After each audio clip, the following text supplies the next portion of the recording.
मनोविज्ञान एवं जीवन पाठ 8। पिछले 2 अध्यायों में आपने सामाजिक व्यवहारों तथा समूहों से संबंधित कुछ विषयों का अध्ययन किया। अब हम कुछ ऐसे व्यापक सामाजिक सरोकारों पर विमर्श करेंगे जो परस्पर संबंध हैं तथा जिनमें मनोवैज्ञानिक पक्ष अंतर्निहित होते हैं। इन मुद्दों समस्याओं को व्यक्तिगत के बजाय सामुदायिक स्तर पर समझना तथा उनका समाधान करना होगा। अब यह ज्ञात है कि पर्यावरण हमारे शारीरिक स्वास्थ्य को प्रभावित करने के अतिरिक्त हमारी मनोवैज्ञानिक प्रक्रियाओं तथा व्यवहारों को भी प्रभावित करता है। मानव भी अपने व्यवहारों के द्वारा पर्यावरण को प्रभावित करते हैं तथा इनमें से कुछ प्रभाव दबाव उत्पन्न करने वाली पर्यावरणीय दशाओं जैसे शोर, प्रदूषण तथा भीड़ में परिलक्षित होते हैं। फिर भी कुछ पर्यावरणीय दबाव कारक जैसे प्राकृतिक विपदाएं मानव नियंत्रण में नहीं होते हैं। क्षति पहुंचाने वाले विभिन्न पर्यावरणीय प्रभावों को पर्यावरण समर्थक व्यवहारों तथा पूर्व में की गई तैयारी के द्वारा कम किया जा सकता है।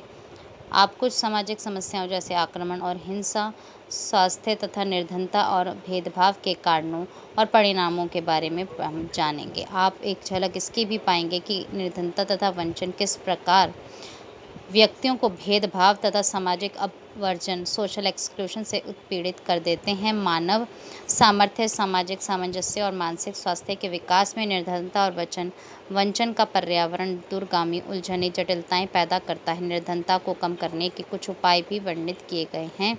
इसके अतिरिक्त स्वास्थ्य के मनोवैज्ञानिक पक्ष तथा हिंसा एवं दूसरे प्रकार के व्यवहारों पर टेलीविजन देखने के समाघात की भी व्याख्या की गई है।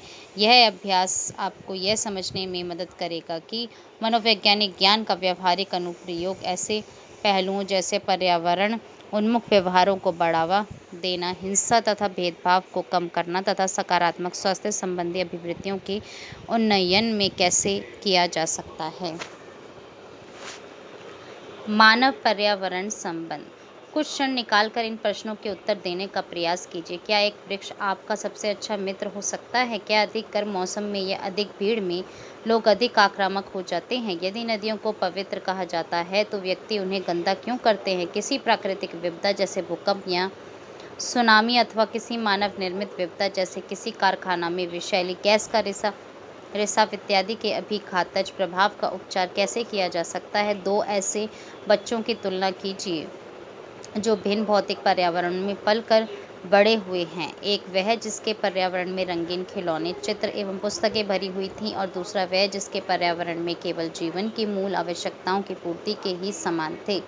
क्या दोनों बच्चे एक समान संज्ञानात्मक कौशलों को विकसित करेंगे? लोग इन प्रश्नों के विभिन्न उत्तर दे सकते हैं। इन प्रश्नों के द्वारा जो एक सामान्य विचार प्रकट होता है वह यह है कि मानव व्यवहार तथा पर्यावरण के बीच का संबंध हमारे जीवन में एक महत्वपूर्ण भूमिका निभाता है। आजकल यह जागरूकता बढ़ रही है कि ऐसी पर्यावरणीय समस्याएं जैसे शोर, वायु, जल तथा भू प्रदूषण और कूड़े को निपटाने के असंतोषजनक उपायों का शारीरिक स्वास्थ्य पर क्षतिकर प्रभाव पड़ता है, किंतु यह तथ्य कम ज्ञात है कि उपरोक्त प्रकारों का प्रदूषण एवं अन्य अदृश्य पर्यावरणीय कारक मनोवैज्ञानिक स्वास्थ्य तथा प्रक्रियाओं को भी प्रभावित करते हैं। मनोविज्ञान की एक शाखा जिसे पर्यावरणीय मनोविज्ञान एनवायरमेंटल साइकोलॉजी कहते हैं, अनेक ऐसे मनोवैज्ञानिक मुद्दों का अध्ययन करता है जिनका संबंध व्यापक अर्थ में मानव पर्यावरण अंतःक्रियाओं से होता है। पर्यावरण एनवायरमेंट शब्द हमारे चारों ओर जो कुछ है उसे संदर्भित करता है। शाब्दिक रूप से हमारे चारों ओर भौतिक, सामाजिक, कार्य तथा सांस्कृतिक पर्यावरण में जो सब कुछ है वह इसमें निहित है। व्यापक रूप से व्यक्ति के बाहर जो शक्तियां हैं जिनके प्रति व्यक्ति अनुक्रिया करते हैं वे सब इसमें निहित हैं।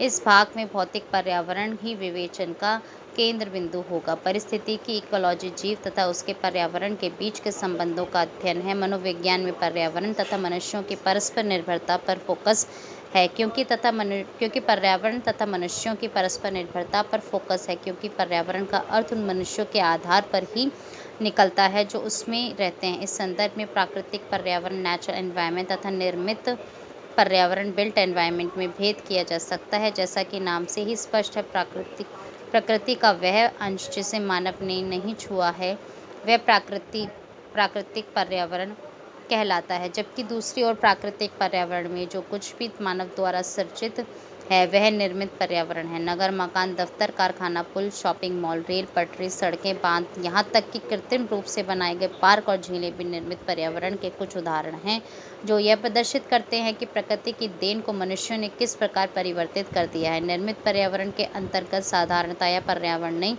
अभिकल्प एनवायरमेंटल डिज़ाइन का संप्रत्यय भी आता है। अभिकल्प में कुछ मनोवैज्ञानिक लक्षण होते हैं, जैसे पहला, मानव मस्तिष्क की सृजनात्मकता, जैसा कि वास्तुविदों, नगर योजनाकारों और सिविल अभियंताओं के कार्यों में अभिव्यक्त होता है। दूसरा, प्राकृतिक पर्यावरण पर मानव नियंत्रण के अर्थ में, जैसा कि नदी के प्राकृतिक बहाव को बांध बनाकर नियमित करने से प्रदर्शित होता है। तीसरा, निर्मित पर्यावरण में सामाजिक अंतःक्रिया के प्रकार पर प्रभाव। यह विशिष्टता उदाहरण के लिए कॉलोनी में घरों के बीच की दूरी में, एक घर में कक्षों की अवस्थिति में, या किसी दफ्तर में औपचारिक तथा अनौपचारिक सभा के लिए कार्य करने की मेजों और कुर्सियों की व्यवस्था में प्रतिबिंबित होती है। मानव पर्यावरण संबंध के विभिन्न दृष्टिकोण। मानव पर्यावरण संबंध पर अनेक दृष्टिकोण हैं, जो मुख्यतः इस पर निर्भर हैं कि मनुष्य संबंध का प्रत्यक्षण किस प्रकार करते हैं। स्टोकहोल्म 1990 नामक एक मनोवैज्ञानिक ने 3 उपागमों का वर्णन किया है, जो कि मानव पर्यावरण संबंध का विवरण प्रस्तुत करते हैं। अल्पतमवादी परिप्रेक्ष्य मिनिमलिस्ट पर्सपेक्टिव का यह अभिप्राय है कि भौतिक पर्यावरण मानव व्यवहार, स्वास्थ्य तथा कुशल क्षेम कल्याण पर न्यूनतम या नगण्य प्रभाव डालता है। भौतिक पर्यावरण तथा मनुष्य का अस्तित्व समांतर घटक के रूप में होता है। नैमित्तिक परिप्रेक्ष्य इंस्ट्रूमेंटल पर्सपेक्टिव प्रस्तावित करता है कि भौतिक पर्यावरण का अस्तित्व ही प्रमुखतया मनुष्य के सुख एवं कल्याण के लिए है। पर्यावरण के ऊपर मनुष्य के अधिकांश प्रभाव इसी नैमित्तिक परिप्रेक्ष्य को प्रतिबिंबित करते हैं। आध्यात्मिक परिप्रेक्ष्य स्पिरिचुअल पर्सपेक्टिव पर्यावरण को एक ऐसे सम्मान योग्य और मूल्यवान वस्तु के रूप में संदर्भित करता है, न कि एक समुपयोग करने योग्य वस्तु के रूप में। इसमें निहित मान्यता है कि मनुष्य अपने तथा पर्यावरण के मध्य परस्पर निर्भर संबंध को पहचानते हैं, अर्थात मनुष्य का भी तभी अस्तित्व रहेगा और वे प्रसन्न रहेंगे जब पर्यावरण को स्वस्थ तथा प्राकृतिक रखा जाएगा। पर्यावरण के विषय में पारंपरिक भारतीय दृष्टिकोण आध्यात्मिक परिप्रेक्ष्य को मान्यता देता है। हमारे देश में इस परिप्रेक्ष्य के कम से कम 2 उदाहरण हैं, जो कि राजस्थान के विश्नोई समुदाय के रीति रिवाज तथा उत्तराखंड क्षेत्र के चिपको आंदोलन। इसके विपरीत हमें ऐसे उदाहरण भी मिलते हैं जबकि लोगों ने पर्यावरण को क्षतिग्रस्त किया है, जो कि नैमित्तिक परिप्रेक्ष्य का निषेधात्मक दृष्टांत या उदाहरण है। विश्नोई समुदाय तथा चिपको आंदोलन। राजस्थान का एक छोटा समुदाय विश्नोई अपने वृक्षों तथा वन्य जीवों को उतना ही मूल्यवान समझते हैं जितना अपना जीवन। अपने गुरु के 29 नियमों में से एक का पालन करते हुए मनुष्य द्वारा वृक्षों के विनाश को रोकने के लिए कुछ भी कर सकते हैं। इसमें वृक्षों को खतरे की किसी भी स्थिति में लिपट जाना भी निहित है। अतः वृक्ष नष्ट करने वाला बिना मानव शरीर को हताहत किए वृक्ष नहीं काट सकता। इसी के समान हिमालय की घाटी के उत्तराखंड क्षेत्र में वृक्षों का संरक्षण चिपको आंदोलन, चिपको का अर्थ ही है पेड़ों से सटकर उनको गले से लगा लेना, के द्वारा हुआ है। इस आंदोलन का उद्देश्य वनों का संरक्षण, भूस्खलन, लैंडस्लाइड तथा भूक्षरण, सॉइल इरोजन को इस क्षेत्र में रोकना तथा यहाँ के निवासियों की जीविका को संबलन प्रदान करना है। 1960 के दशक में जब शासन का वन विभाग वृक्षों की अंधाधुंध बड़े पैमाने पर कटान को रोकने में बिल्कुल असफल रहा, तब उत्तराखंड के आर्थिक रूप से पिछड़े क्षेत्र के लोगों ने अपनी उद्विग्नता को चिपको आंदोलन के द्वारा प्रकट किया, जो कि 1970 के बाढ़ की तबाही के बाद से और भी प्रबल हो गया। चिपको आंदोलन की मांगों के ज्ञापन में 6 नियम निहित हैं। कुछ विशेष वृक्ष तथा वनस्पति जो एक विशिष्ट भौगोलिक क्षेत्र के लिए उपयुक्त हैं, केवल उन्हीं को उगाना चाहिए। भूस्खलन तथा भूक्षरण क्षेत्र में वनों को चिन्हित तथा उनका नवीकरण करने की जरूरत है। वे लोग जो प्रथागत रूप से वनों के निकट रहते हैं तथा वनों पर ही जिनकी उत्तरजीविता निर्भर है, उन्हें यह अधिकार होना चाहिए कि वे वैसा ही जीवन यापन करते रहें। व्यावसायिक लकड़ी के समुपयोग हेतु संविदा या ठेका पद्धति का अंत किया जाना चाहिए। ग्रामीणों के उपयोग के वृक्ष गांव के निकट ही लगाए जाने चाहिए तथा छोटे वन उत्पादों पर आधारित ग्राम कुटीर उद्योग लगाए जाने चाहिए, जिसमें स्थानीय व्यक्तियों को रोजगार प्राप्त हो सके तथा गांवों से प्रवसन रोका जा सके। भारत तथा विदेशों में इस आंदोलन को पर्यावरणवादियों ने तथा शासन ने भी स्वीकार किया है। मानव व्यवहार पर पर्यावरणीय प्रभाव। मानव पर्यावरण संबंध का गुण विवेचन करने के लिए यह समझना आवश्यक है कि ये दोनों एक दूसरे को प्रभावित करते हैं तथा वे एक दूसरे पर अपने अस्तित्व तथा रख रखाव के लिए निर्भर है। जब हम अपना ध्यान प्राकृतिक पर्यावरण के प्रभाव को मानव पर केंद्रित करते हैं तो हमें अनेक पर्यावरणीय प्रभाव मिलते हैं, जिनका विस्तार भौतिक प्रभाव जैसे जलवायु के अनुकूल वस्त्रों को बदलना से लेकर तीव्र मनोवैज्ञानिक प्रभाव जैसे प्राकृतिक विपदा के पश्चात गंभीर अवसाद का होना तक है। कुछ प्रभाव जिन्हें मनोवैज्ञानिकों ने इंगित किया है वे हैं। पहला, प्रत्यक्षण पर पर्यावरणीय प्रभाव। पर्यावरण के कुछ पक्ष मानव प्रत्यक्षण को प्रभावित करते हैं। उदाहरण के लिए, जैसा कि हमने पहले पढ़ा है, अफ्रीका की एक जनजातीय समाज कोल कुटियों झोपड़ियों में रहती है, अर्थात ऐसे घरों में जिनमें कोणीय दीवारें नहीं हैं। वे ज्यामितिक भ्रम, मूलर लायर भ्रम में कम त्रुटि प्रदर्शित करते हैं उन व्यक्तियों की अपेक्षा जो नगरों में रहते हैं और जिनके मकानों में कोणीय दीवारें होती हैं। दूसरा, संवेगों पर पर्यावरणीय प्रभाव। पर्यावरण का प्रभाव हमारी सांवेगिक प्रतिक्रियाओं पर भी पड़ता है।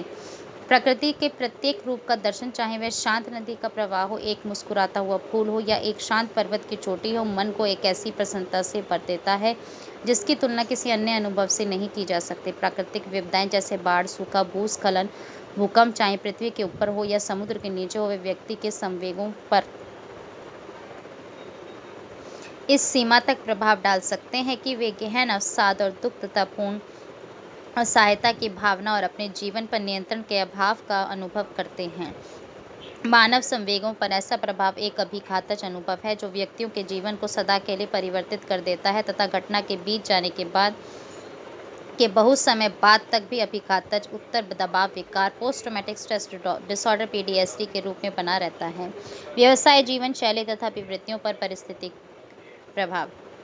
किसी क्षेत्र का प्राकृतिक पर्यावरण यह निर्धारित करता है कि उस क्षेत्र के निवासी कृषि पर जैसे मैदानों में या अन्य व्यवसायों जैसे शिकार तथा संग्रहण पर जैसे वनों, पहाड़ों या रेगिस्तानी क्षेत्रों में या उद्योगों पर जैसे उन क्षेत्रों में जो कृषि के लिए उपजाऊ नहीं है निर्भर रहते हैं। परंतु किसी विशेष भौगोलिक क्षेत्र के निवासियों के व्यवसाय भी उनकी जीवन शैली और अभिवृत्तियों का निर्धारण करते हैं। किसी रेगिस्तान के निवासी के दैनिक कार्य की तुलना किसी पहाड़ी क्षेत्र के निवासी के दैनिक कार्य के साथ कीजिए तथा मैदानों में रहने वालों के साथ भी कीजिए। यह देखा गया है कि एक कृषक समाज को अपने सदस्यों के सामूहिक प्रयासों पर निर्भर होना पड़ता है। इसके फलस्वरूप कृषक समाज के सदस्यों में सहयोगशीलता की अभिवृत्ति विकसित हो जाती है तथा वे समूह के हितों को व्यक्ति के इच्छाओं से अधिक महत्वपूर्ण समझते हैं। वे अधिकतर प्रकृति के निकट होते हैं और प्राकृतिक घटनाओं जैसे मानसून पर अधिक निर्भर होते हुए ऐसी स्थितियों का सामना करते हैं जब प्राकृतिक संसाधन जैसे पानी सीमित मात्रा में उपलब्ध होता है। इसलिए कृषक समाज के सदस्य अपने विश्वासों के प्रति अधिक भाग्यवादी हो जाते हैं। इसके विपरीत औद्योगिक समाज के सदस्य मुक्त चिंतन को अधिक मूल्यवान समझ सकते हैं, प्रतियोगित्व की अभिवृत्ति विकसित कर सकते हैं तथा अपने साथ घटित होने वाली घटनाओं के संबंध में व्यक्तिगत नियंत्रण का विश्वास विकसित कर लेते हैं। पर्यावरण पर मानव प्रभाव। मनुष्य भी अपनी शारीरिक आवश्यकताओं की पूर्ति के लिए और अन्य उद्देश्यों से भी प्राकृतिक पर्यावरण के ऊपर अपना प्रभाव डालते हैं। निर्मित पर्यावरण के सारे उदाहरण पर्यावरण के ऊपर मानव प्रभाव को अभिव्यक्त करते हैं। उदाहरण के लिए, मानव ने जिसे हम घर कहते हैं उसका निर्माण प्राकृतिक पर्यावरण को परिवर्तित करके ही किया जिससे कि उन्हें एक आश्रय मिल सके। मनुष्यों के इस प्रकार के कुछ कार्य पर्यावरण को क्षति भी पहुंचा सकते हैं और अंततः स्वयं उन्हें भी अनेक प्रकार से क्षति पहुंचा सकते हैं। उदाहरण के लिए, मनुष्य उपकरणों का उपयोग करते हैं जैसे रेफ्रिजरेटर तथा वातानुकूलन यंत्र जो रासायनिक द्रव्य जैसे CFC या क्लोरोफ्लोरोकार्बन उत्पादित करते हैं जो वायु को प्रदूषित करते हैं तथा अंततः ऐसे शारीरिक रोगों के लिए उत्तरदायी हो सकते हैं जैसे कैंसर के कुछ प्रकार। धूम्रपान के द्वारा हमारे आसपास की वायु प्रदूषित होती है तथा प्लास्टिक एवं धातु से बनी वस्तुओं को जलाने से पर्यावरण पर घोर विपदाकारी प्रदूषण फैलाने वाला प्रभाव होता है। वृक्षों के कटान या निर्वनीकरण के द्वारा कार्बन चक्र एवं जल चक्र में व्यवधान उत्पन्न हो सकता है। इससे अंततः इस क्षेत्र विशेष में वर्षा के स्वरूप पर प्रभाव पड़ सकता है और भूक्षरण तथा मरुस्थलीकरण में वृद्धि हो सकती है। वे उद्योग जो निस्सारी का बहिर्वाह करते हैं तथा इस असंसाधित गंदे पानी को नदियों में प्रवाहित करते हैं, इस प्रदूषण के भयावह भौतिक, शारीरिक तथा मनोवैज्ञानिक परिणामों से तनिक भी चिंतित प्रतीत नहीं होते हैं। इन अनेक उदाहरणों में क्या मनोवैज्ञानिक संदेश हैं? संदेश यह है कि यद्यपि उपयुक्त अधिकांश प्रभाव भौतिक हैं, किंतु मनुष्य ने उन्हें प्राकृतिक पर्यावरण के ऊपर अपने नियंत्रण तथा शक्ति को दर्शाने के लिए ही जनित किया है। इस बात में विरोधाभास है कि मानव अपने जीवन की गुणवत्ता को उन्नत बनाने के लिए ही टेक्नोलॉजी का उपयोग कर प्राकृतिक पर्यावरण को परिवर्तित कर रहा है, जबकि वास्तविकता यह है कि वे संभवतः जीवन की गुणवत्ता को और खराब बना रहे हैं। शोर, नॉइज प्रदूषण, पॉल्यूशन, भीड़, क्राउडिंग तथा प्राकृतिक विपदाएं, नेचुरल डिजास्टर्स, ये सब पर्यावरणीय दबाव कारकों, एनवायरमेंटल स्ट्रेसर्स के उदाहरण हैं। ये वे पर्यावरणीय उद्दीपक या दशाएं हैं जो मनुष्यों के प्रति दबाव उत्पन्न करते हैं। जैसा कि हम पहले पढ़ चुके हैं कि दबाव एक अप्रिय मनोवैज्ञानिक स्थिति है जो व्यक्ति में तनाव तथा दुश्चिंता उत्पन्न करता है, अपितु इन विभिन्न दबाव कारों के प्रति मानव प्रतिक्रियाएं भिन्न हो सकती हैं। कुछ क्षतिकारक पर्यावरणीय प्रभाव: पहला, कोई भी ध्वनि जो खींच या चिड़चिड़ाहट उत्पन्न करे और अप्रिय हो उसे शोर कहते हैं। सामान्य अनुभव के आधार पर यह ज्ञात है कि विशेष रूप से दीर्घकालीन शोर कष्टप्रद होता है तथा व्यक्ति में अप्रीतिकर भावदशा उत्पन्न करता है। दीर्घकाल एक शोर के समक्ष उद्भाषण से सुनने की क्षमता में कमी आ सकती है। इसके अतिरिक्त शोर के समक्ष उद्भाषण से मानसिक क्रियाओं पर निषेधात्मक प्रभाव पड़ता है, क्योंकि इससे एकाग्रता कम हो जाती है। आप में से अनेकों ने यह अनुभव उस समय किया होगा जब आप परीक्षा के लिए पढ़ने का प्रयास कर रहे थे और पड़ोसी विवाह के अवसर पर जोर से संगीत बजा रहे थे। कार्य निष्पादन पर शोर के प्रभाव को उसकी 3 विशेषताएं निर्धारित करती हैं, जिन्हें शोर की तीव्रता, इंटेंसिटी, भविष्य कथनीयता, प्रेडिक्टेबिलिटी तथा नियंत्रणीयता, कंट्रोलेबिलिटी कहते हैं। मनुष्य पर शोर के प्रभावों पर किए गए क्रमबद्ध शोध प्रदर्शित करते हैं कि पहला, शोर चाहे तीव्र हो या धीमा हो, वह समग्र निष्पादन को तब तक प्रभावित नहीं करता है जब तक कि संपादित किए जाने वाला कार्य सरल हो। जैसे संख्याओं का योग, ऐसी स्थितियों में व्यक्ति अनुकूलन कर लेता है या शोर का आदी हो जाता है। दूसरा, जिस कार्य का निष्पादन किया जा रहा है, यदि वह अत्यंत रुचिकर होता है, तब भी शोर की उपस्थिति में निष्पादन प्रभावित नहीं होता। ऐसा इसलिए होता है क्योंकि कार्य की प्रकृति व्यक्ति को पूरा ध्यान उसी में लगाने तथा शोर को अनसुना करने में सहायता करती है। यह भी एक प्रकार का अनुकूलन हो सकता है। जब शोर कुछ अंतराल के बाद आता है तथा उसके संबंध में भविष्य कथन नहीं किया जा सकता, तब वह निरंतर होने वाले शोर की अपेक्षा अधिक बाधाकारी प्रतीत होता है। जिस कार्य का निष्पादन किया जा रहा है, जब वह कठिन होता है या उस पर पूर्व एकाग्रता की आवश्यकता होती है, तब तीव्र, भविष्य कथन न करने योग्य तथा नियंत्रित न किया जा सकने वाला शोर निष्पादन स्तर को घटाता है। जब शोर को सहन करना या बंद कर देना व्यक्ति के नियंत्रण में होता है, तब कार्य निष्पादन में त्रुटियों में कमी आती है। संवेगात्मक प्रभावों के संदर्भ में शोर यदि एक विशेष स्तर से अधिक हो तो उसके कारण चिड़चिड़ापन आता है तथा इससे नींद में गड़बड़ी भी उत्पन्न होती है। यदि शोर पर नियंत्रण किया जा सकता हो या फिर वह व्यक्ति के व्यवसाय के लिए आवश्यक हो तो इन प्रभावों में कमी आती है, अपितु अनियंत्रणीय तथा खिंचाने वाले शोर के समक्ष निरंतर उद्भाषण के कारण मानसिक स्वास्थ्य को भी क्षति पहुंच सकती है। उपयुक्त प्रेक्षणों के आधार पर यह निष्कर्ष निकाला जा सकता है कि शोर के दबावपूर्ण प्रभाव केवल उसके तीव्र या मध्यम होने से ही निर्धारित नहीं होते, बल्कि इससे भी निर्धारित होते हैं कि व्यक्ति उसके प्रति किस सीमा तक अनुकूलन करने में समर्थ है। निष्पादन किए जाने वाले कार्य की प्रकृति क्या है तथा क्या शोर के संबंध में भविष्य कथन किया जा सकता है और क्या उसे नियंत्रित किया जा सकता है। प्रदूषण, पर्यावरणीय प्रदूषण वायु, जल तथा भूमि प्रदूषण के रूप में हो सकता है। अवशिष्ट पदार्थ या कूड़ा जो घरों या उद्योगों से आते हैं, वे वायु, जल तथा भूमि प्रदूषण के बड़े स्रोत हैं। वैज्ञानिक इस तथ्य को भलीभांति जानते हैं कि किसी भी प्रकार का प्रदूषण शारीरिक स्वास्थ्य के लिए खतरनाक होता है, अपितु कुछ शोध अध्ययनों ने इन प्रदूषणों के प्रत्यक्ष अथवा अप्रत्यक्ष मनोवैज्ञानिक प्रभावों को प्रदर्शित किया है। यह समझना चाहिए कि सामान्यतः किसी भी प्रकार का पर्यावरणीय प्रदूषण तंत्रिका तंत्र को प्रभावित कर सकता है, क्योंकि विषैले द्रव्य पदार्थ उस सीमा तक मनोवैज्ञानिक प्रक्रियाओं को प्रभावित कर सकते हैं। प्रदूषण के प्रभाव का एक अन्य स्वरूप प्रदूषण के प्रति उन सांवेगिक प्रतिक्रियाओं में दृष्टिगत होता है जो अस्वस्थता उत्पन्न करता है, जिसके परिणामस्वरूप कार्यकुशलता में कमी और कार्य में अभिरुचि कम हो जाती है तथा दुश्चिंता का स्तर बढ़ जाता है। प्रायः लोग ऐसे स्थानों पर कार्य करना और रहना पसंद नहीं करते जहां कूड़ा फैला रहता हो या निरंतर दुर्गंध व्याप्त हो। इसी प्रकार से वायु में धूल के कणों या अन्य निलंबित कणों के कारण दम घुटने का आभास तथा श्वास लेने में कठिनाई हो सकती है, जिससे वास्तव में श्वसन तंत्र संबंधित विकार भी उत्पन्न हो सकते हैं। वे व्यक्ति जो इस प्रकार की अस्वस्थता का अनुभव करते हैं अपने कार्य पर पूरा ध्यान नहीं दे पाते या प्रसन्न भावदशा में नहीं रह पाते। वायु प्रदूषण के विशिष्ट मनोवैज्ञानिक प्रभाव भी कुछ शोधकर्ताओं द्वारा बताए गए हैं। उदाहरण के लिए कोलकाता के एक क्षेत्र में वायु प्रदूषण के प्रति एक ऐसा समूह जो औद्योगिक क्षेत्र के निकट रहता था तथा एक दूसरा समूह जो औद्योगिक क्षेत्र से दूर आवासीय क्षेत्र में रहता था, उनकी मनोवैज्ञानिक प्रतिक्रियाओं की तुलना की गई। जो समूह औद्योगिक क्षेत्र में रहता था उसने दूसरे समूह जो औद्योगिक क्षेत्र से दूर आवासीय क्षेत्र में रहता था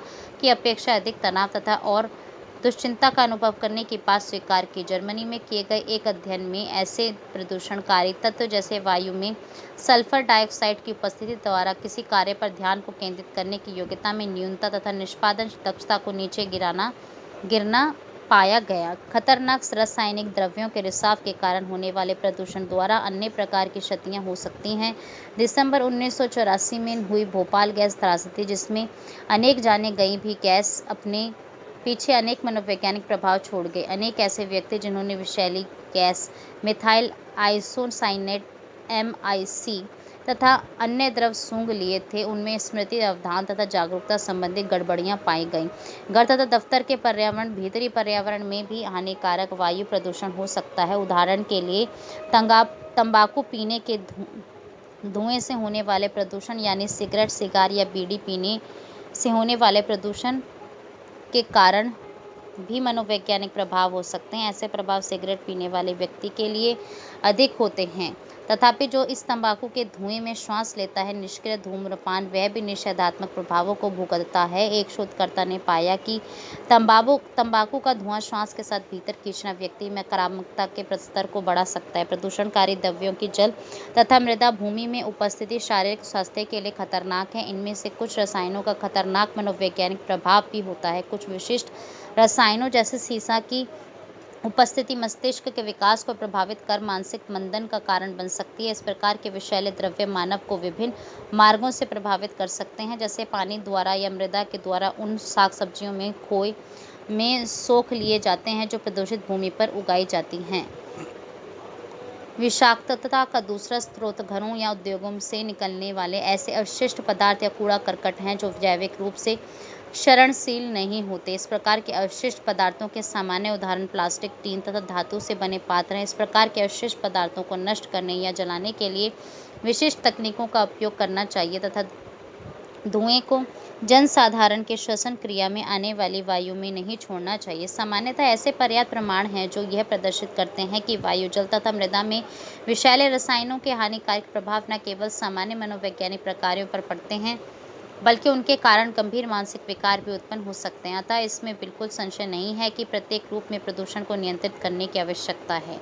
भीड़, हम में से अधिकांश भीड़ से परिचित हैं, जो कि व्यक्तियों के बड़े अनौपचारिक समूह होते हैं जो अस्थायी रूप से किसी विशिष्ट लक्ष्य या उद्देश्य के बिना ही एक साथ एकत्रित होते हैं। उदाहरण के लिए, जब कोई प्रसिद्ध व्यक्ति अचानक सड़क पर दिखाई देता है तो वे लोग जो उस स्थिति में वहां पर उपस्थित होते हैं प्रायः केवल उस व्यक्ति को देखने के लिए ही एकत्रित हो जाते हैं। किंतु भीड़ क्राउडिंग का भिन्न अर्थ है। इसका संदर्भ उस अस्वस्थता की भावना से है जिसका कारण यह है कि हमारे आसपास बहुत अधिक व्यक्ति या वस्तुएं होती हैं, जिससे हमें भौतिक बंधन की अनुभूति होती है तथा कभी-कभी वैयक्तिक स्वतंत्रता में न्यूनता का अनुभव होता है। एक विशिष्ट क्षेत्र या दिक् में बड़ी संख्या में व्यक्तियों की उपस्थिति के प्रति व्यक्ति की प्रतिक्रिया ही भीड़ कहलाती है। जब यह संख्या एक निश्चित स्तर से अधिक हो जाती है, तब इसके कारण वह व्यक्ति जो इस स्थिति में फंस गया है, दबाव का अनुभव करता है।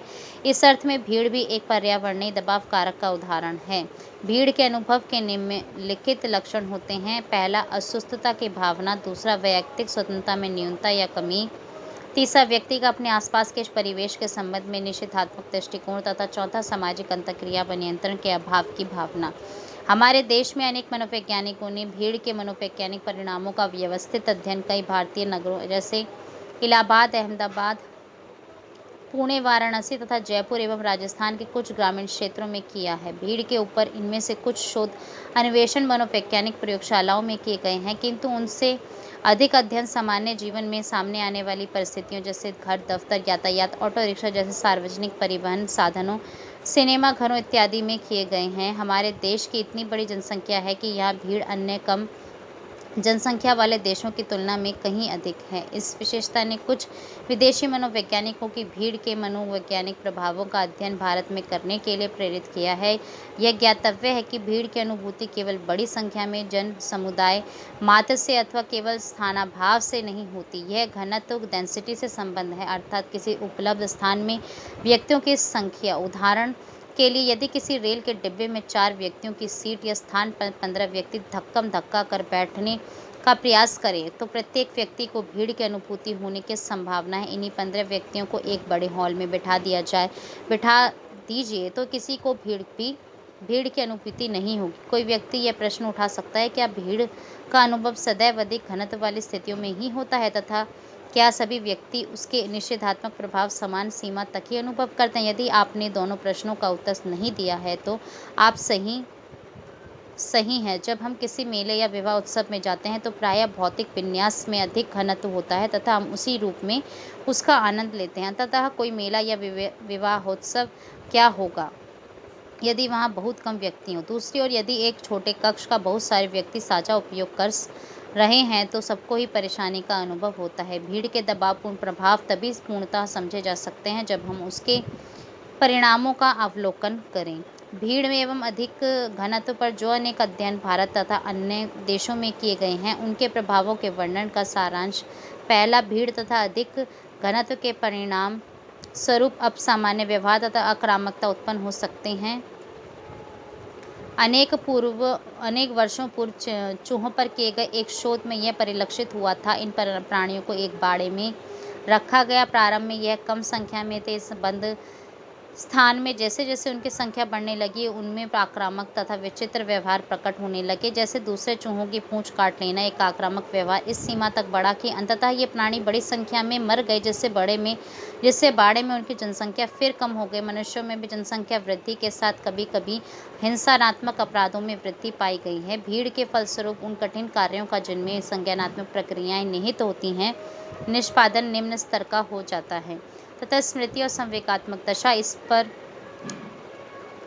इसका प्रतिकूल प्रभाव पड़ता है। ये निषेधात्मक प्रभाव उन व्यक्तियों में अल्प मात्रा में परिलक्षित होते हैं जो भीड़ वाले परिवेश के आदी होते हैं। तीसरा, वे बच्चे जो अत्यधिक भीड़ वाले घरों में बड़े होते हैं, वे निचले स्तर के शैक्षिक निष्पादन प्रदर्शित करते हैं। यदि वे किसी कार्य पर असफल होते हैं तो उन बच्चों की तुलना में जो कम भीड़ वाले घरों में पढ़ते हैं, उस कार्य पर निरंतर काम करते रहने की प्रवृत्ति भी उनमें दुर्बल होती है। अपने माता पिता के साथ वे अधिक द्वंद्व का अनुभव करते हैं तथा उन्हें अपने परिवार से भी कम सहायता प्राप्त होती है। सामाजिक अंतःक्रिया की प्रकृति भी यह निर्धारित करती है कि व्यक्ति भीड़ के प्रति किस सीमा तक प्रतिक्रिया करेगा। उदाहरण के लिए, यदि अंतःक्रिया किसी आनंददायक सामाजिक अवसर पर होती है, जैसे किसी प्रीति भोज अथवा सार्वजनिक समारोह में, तब संभव हुआ है कि उसी भौतिक स्थान में बड़ी संख्या में अनेक लोगों की उपस्थिति कोई भी दबाव उत्पन्न ना करे, बल्कि इसके फलस्वरूप सकारात्मक सांवेगिक प्रतिक्रियाएं हो सकती हैं।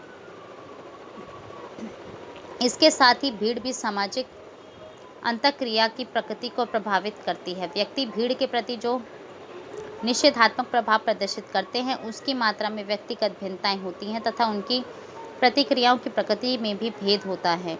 इन व्यक्तिगत भिन्नताओं को समझाने के लिए 2 प्रकार की सहिष्णुता का उल्लेख किया जा सकता है, अर्थात भीड़ सहिष्णुता क्राउडिंग टॉलरेंस तथा प्रतिस्पर्धा सहिष्णुता। कंपटीशन टॉलरेंस भीड़ सहिष्णुता अधिक घनत्व या भीड़ वाले पर्यावरण के साथ मानसिक रूप से संयोजन करने की योग्यता को संदर्भित करती है, जैसे घर के भीतर भीड़, एक छोटे कमरे में बड़ी संख्या में लोग।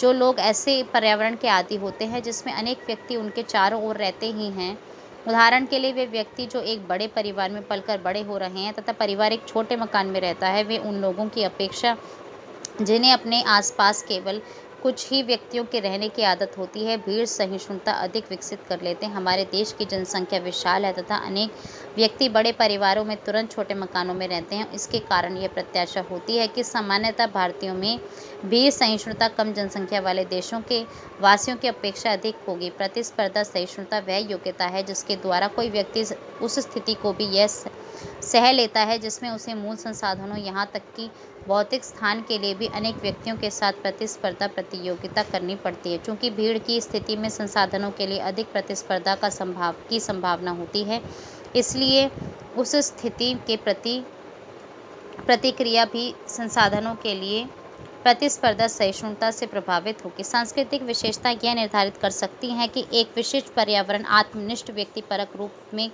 किस सीमा तक भीड़ या कम भीड़ वाला निर्णित होगा। वे भीड़ के प्रति निषेधात्मक प्रतिक्रियाओं की प्रकृति तथा मात्रा को भी प्रभावित कर सकते हैं। उदाहरण के लिए, जिन संस्कृतियों में जो व्यक्ति से अधिक समूह या समष्टि के महत्व को रेखांकित करती हैं, उनमें व्यक्ति के परिवेश में अधिक व्यक्तियों की उपस्थिति को अवांछनीय स्थिति नहीं माना जाता है। दूसरी ओर, वे संस्कृतियां जो व्यक्ति को समूह या समष्टि से अधिक महत्व देती हैं, उनमें व्यक्ति के परिवेश में अनेक व्यक्तियों की उपस्थिति उसके लिए असुविधाजनक होती है। परंतु समग्र रूप से चाहे संस्कृति में समूह को व्यक्ति से अधिक महत्व दिया जाता हो या इसके ठीक विपरीत, यह तो स्पष्ट है कि सभी संस्कृतियों में भीड़ को दबावपूर्ण ही अनुभव किया जाता है। व्यक्तिगत स्थान, पर्सनल स्पेस, या वह सुविधाजनक भौतिक स्थान जिसे व्यक्ति अपने आसपास बनाए रखना चाहता है, अधिक घनत्व वाले पर्यावरण से प्रभावित होता है। भीड़ में व्यक्तिगत स्थान प्रतिबंधित हो जाता है तथा यह भी भीड़ के प्रति निषेधात्मक प्रतिक्रियाओं का कारण हो सकता है। हमें अनेक ऐसे उदाहरण प्राप्त होते हैं जिनमें लोग भौतिक पर्यावरण के प्रति व्यक्तिगत स्थान के संदर्भ में प्रतिक्रिया करते हैं। सामाजिक स्थितियों में मनुष्य जिन व्यक्तियों के साथ अंतःक्रिया कर रहा होता है, उनके साथ एक विशेष भौतिक शारीरिक दूरी बनाए रखना चाहता है। इसे अंतर्वैयक्तिक भौतिक दूरी, इंटरपर्सनल फिजिकल डिस्टेंस कहते हैं। यह एक अधिक व्यापक व्यक्तिगत स्थान के संप्रत्यय का भाग है, अर्थात वह भौतिक स्थान जिसे हम अपने आसपास बनाए रखना चाहते हैं। जैसा कि पहले वर्णन किया जा चुका है, भीड़ के प्रति निषेधात्मक प्रतिक्रिया का एक कारण व्यक्तिगत स्थान में कमी है। लोगों, स्थितियों, परिवेशों तथा संस्कृतियों में व्यक्तिगत स्थान में भिन्नताएं पाई जाती हैं। कुछ औसत दूरियां विशिष्ट संस्कृतियों में प्रेक्षित की गई हैं। स्थिति पर निर्भरता के आधार पर 4 प्रकार की अंतर्वैयक्तिक भौतिक दूरियों को एडवर्ड हॉल नामक मानव विज्ञानी ने बताया है। पहला, अंतरंग दूरी 18 इंच तक। यह वह दूरी है जो आप तब बनाकर रखते हैं जब आप किसी से निजी बातचीत करते हैं या किसी घनिष्ठ मित्र या संबंधी के साथ अंतःक्रिया करते हैं। दूसरा, व्यक्तिगत दूरी 18 इंच से 4 फुट। यह वह दूरी है जो आप तब बनाकर रखते हैं जब आप किसी घनिष्ठ मित्र या संबंधी के साथ एकाएक अंतःक्रिया करते हैं या फिर कार्यस्थान अथवा दूसरे सामाजिक स्थिति में किसी ऐसे व्यक्ति से अकेले में बात करते हैं जो आपका बहुत अंतरंग नहीं है। तीसरा, सामाजिक दूरी 4 इंच से 10 फुट। यह वह दूरी है जो आप उन अंतःक्रियाओं में बनाते हैं जो औपचारिक होते हैं, अंतरंग नहीं। चौथा, सार्वजनिक दूरी 10 फीट से अनंत तक। यह वह दूरी है जो आप औपचारिक स्थिति में जहां बड़ी संख्या में लोग उपस्थित हों बनाकर रखते हैं। उदाहरण के लिए, किसी सार्वजनिक वक्ता से श्रोताओं की या कक्षा में अध्यापक की दूरी होती है। यहाँ यह ध्यान देने योग्य है कि ये दूरियां स्वेच्छा से बनाकर रखी जाती हैं तथा ये अंतःक्रिया में लिप्त व्यक्तियों की सुविधा को ध्यान में रखकर बनाई जाती हैं। तथापि जब स्थान की कमी होती है तो व्यक्ति परस्पर अपेक्षाकृत छोटी भौतिक दूरियों को बलात् ही बाध्य होकर अपनाते हैं। उदाहरण के लिए, लिफ्ट में या रेलगाड़ी के डिब्बे में जहां बहुत अधिक व्यक्ति होते हैं, ऐसे जकड़े हुए स्थानों में व्यक्ति को भीड़ की अनुभूति होने की प्रबल संभावना होती है। यद्यपि वस्तुनिष्ठ रूप में व्यक्तियों की संख्या बहुत अधिक नहीं है। संक्षेप में, व्यक्ति भौतिक पर्यावरण के एक अंश के रूप में उपलब्ध स्थान के प्रति व्यवहार करते हैं। जब मन की स्वतंत्रता, वैयक्तिक स्वतंत्रता का बोध तथा व्यक्तिगत स्थान की आवश्यकता सामान्य रूप से बने नहीं रह पाते हैं, तब व्यक्ति को दबाव का अनुभव होता है तथा वह निषेधात्मक प्रतिक्रिया देता है। वह खराब भाव दशा में रहता है या आक्रामकता प्रदर्शित करता है तथा जितनी शीघ्रता से संभव हो उस स्थिति से बाहर निकलने का प्रयास करता है। व्यक्तिगत स्थान का संप्रत्यय निम्नलिखित कारणों से महत्वपूर्ण है। पहला, यह भीड़ के निषेधात्मक प्रभावों को एक पर्यावरणीय दबाव कारक के रूप में समझाता है। दूसरा, यह हमें सामाजिक संबंधों के बारे में बताता है। उदाहरण के लिए, दो व्यक्ति यदि एक दूसरे के काफी निकट खड़े या बैठे हों तो उनका प्रत्यक्षण मित्र या संबंधी के रूप में होता है। जब आप विद्यालय के पुस्तकालय में जाते हैं और यदि आपका मित्र जिस मेज पर बैठा है उसके निकट का स्थान खाली है तो आप उसके निकट के स्थान पर ही बैठते हैं, किंतु यदि उस मेज पर कोई अपरिचित व्यक्ति बैठा है और उसके निकट स्थान खाली है तो इस बात की संभावना कम है कि आप उस व्यक्ति के निकट के स्थान पर बैठेंगे। तीसरा, हमें कुछ सीमा तक यह ज्ञात होता है कि भौतिक स्थान को किस प्रकार परिवर्तित किया जा सकता है जिससे कि सामाजिक स्थितियों में दबाव अथवा असुविधा में कमी की जा सके अथवा सामाजिक अंतःक्रिया को अधिक आनंददायक तथा उपयोगी बनाया जा सके। यहाँ कुछ सरल उदाहरण दिए जा रहे हैं। मान लीजिए कि आपके विद्यालय के कर्मचारियों को निर्णय करना है कि कुर्सियों को कैसे व्यवस्थित किया जाए, जबकि क, विद्यालय में कोई सामाजिक अवसर जैसे कोई सांस्कृतिक कार्यक्रम है। ख, अभिभावकों तथा अध्यापकों के बीच बैठक है तथा ग, विद्यार्थियों और अध्यापकों को संबोधित करने के लिए कोई अतिथि वक्ता आ रहे हैं। क्या तीनों परिस्थितियों में कुर्सियों की व्यवस्था एक जैसी होनी चाहिए? यदि प्राकृतिक विपदाएं, शोर, अनेक प्रकार के प्रदूषण तथा भीड़ ऐसे पर्यावरणीय दबाव कारक हैं जो मानव व्यवहार के परिणाम हैं। इनके विपरीत प्राकृतिक विपदाएं ऐसे दबावपूर्ण अनुभव हैं जो कि प्रकृति के प्रकोप के परिणाम हैं, अर्थात जो प्राकृतिक पर्यावरण में अस्तव्यस्तता के परिणाम स्वरूप उत्पन्न होते हैं। प्राकृतिक विपदाओं के सामान्य उदाहरण भूकंप, सुनामी, बाढ़, तूफान तथा ज्वालामुखीय उद्गार हैं। अन्य विपदाओं के भी उदाहरण मिलते हैं जैसे युद्ध, औद्योगिक दुर्घटनाएं जैसे औद्योगिक कारखानों में विषैली गैस तथा रेडियो सक्रिय तत्वों का रिसाव अथवा महामारी। उदाहरण के लिए प्लेग, जिसने 1994 में हमारे देश के अनेक क्षेत्रों में तबाही मचाई थी। किंतु युद्ध तथा महामारी मानव द्वारा रचित घटनाएं हैं, यद्यपि उनके प्रभाव भी उतने ही गंभीर हो सकते हैं जैसे कि प्राकृतिक विपदाओं के। इन घटनाओं को विपदा इसलिए कहते हैं क्योंकि इन्हें रोका नहीं जा सकता। प्रायः ये बिना किसी चेतावनी के आती है तथा मानव जीवन एवं संपत्ति को इनसे अत्यधिक क्षति पहुंचती है। दुखद यह है कि ये मनोवैज्ञानिक विकार, जिसे अभिघातज उत्तर दबाव विकार कहते हैं, का भी कारण बनते हैं। विज्ञान तथा प्रौद्योगिकी अब पर्याप्त रूप से विकसित हो चुके हैं जिससे मानव को इन घटनाओं की भविष्यवाणी करना संभव हो गया है। फिर भी प्राकृतिक विपदाओं के मनोवैज्ञानिक प्रभावों को समझने तथा उनके प्रतिकार के उपाय ढूंढने की आवश्यकता है। प्राकृतिक विपदाओं के प्रभाव क्या हैं? पहला, उनके पश्चात सामान्य जन निर्धनता की चपेट में आ जाते हैं, बेघर तथा संसाधन रहित हो जाते हैं और अक्सर इसके साथ साथ जिन सब वस्तुओं पर उनका स्वामित्व तथा वह सब भी क्षतिग्रस्त तथा नष्ट हो जाती हैं। दूसरा, धन संपत्ति तथा प्रियजनों के अचानक लुप्त या खो जाने से व्यक्ति स्तब्ध तथा भौचक हो जाते हैं। यह सब एक गहन मनोवैज्ञानिक विकार को उत्पन्न करने के लिए पर्याप्त होता है। प्राकृतिक विपदाएं अभिघातज अनुभव, ट्रॉमेटिक एक्सपीरियंसेस होते हैं अर्थात विपदा के पश्चात जीवित व्यक्तियों के लिए सांवेगिक रूप से आहत करने वाले तथा स्तब्ध कर देने वाले होते हैं। अभिघातज उत्तर दबाव विकार PTSD एक गंभीर मनोवैज्ञानिक समस्या है जो अभिघातज घटनाओं जैसे प्राकृतिक विपदाओं के कारण उत्पन्न होती है। इस विकार के निम्नलिखित लक्षण हैं। पहला, किसी विपदा के प्रति तात्कालिक प्रतिक्रिया सामान्यतः अनभिविन्यास आत्मविस्मृति की होती है। सामान्य जन को यह समझने में कुछ समय लगता है कि इस विपदा का पूरा अर्थ क्या है तथा इसने उनके जीवन में क्या कर दिया है। कभी कभी वे स्वयं अपने से यह स्वीकार नहीं करते कि उनके साथ कोई भयंकर घटना घटी। इन तात्कालिक प्रतिक्रियाओं के पश्चात शारीरिक प्रतिक्रियाएं होती हैं। शारीरिक प्रतिक्रियाएं जैसे बिना कार्य किए भी शारीरिक परिश्रांति, निद्रा में कठिनाई, भोजन के स्वरूप में परिवर्तन, हृदय गति और रक्तचाप में वृद्धि तथा एकाएक चौंक पड़ना पीड़ित व्यक्तियों में सरलता से दृष्टिगत होते हैं। सांवेगिक प्रतिक्रियाएं जैसे शोक एवं भय, चिड़चिड़ापन, क्रोध या मेरे ही साथ क्यों घटित हुआ, असहायता की भावना, निराशा। इस घटना का निवारण करने के लिए मैं कुछ न कर सकी। अवसाद, कभी कभी पूर्ण संवेग, शून्यता, सुनता, अपराध भावना कि व्यक्ति स्वयं जीवित है जबकि परिवार के किसी सदस्य की मृत्यु हो गई, स्वयं अपने को दोष देना तथा जीवन के नियमित क्रियाकलापों, रूटीन एक्टिविटीज में भी अभिरुचि का अभाव। संज्ञानात्मक प्रतिक्रियाएं जैसे आकुलता, एकाग्रता में कठिनाई, अवसाद, अवधान, प्रस्मृति में कमी, संभ्रम, स्मृति लोप या ऐसी सुस्पष्ट स्मृतियां जो वांछित नहीं है अथवा घटना का दुःस्वप्न।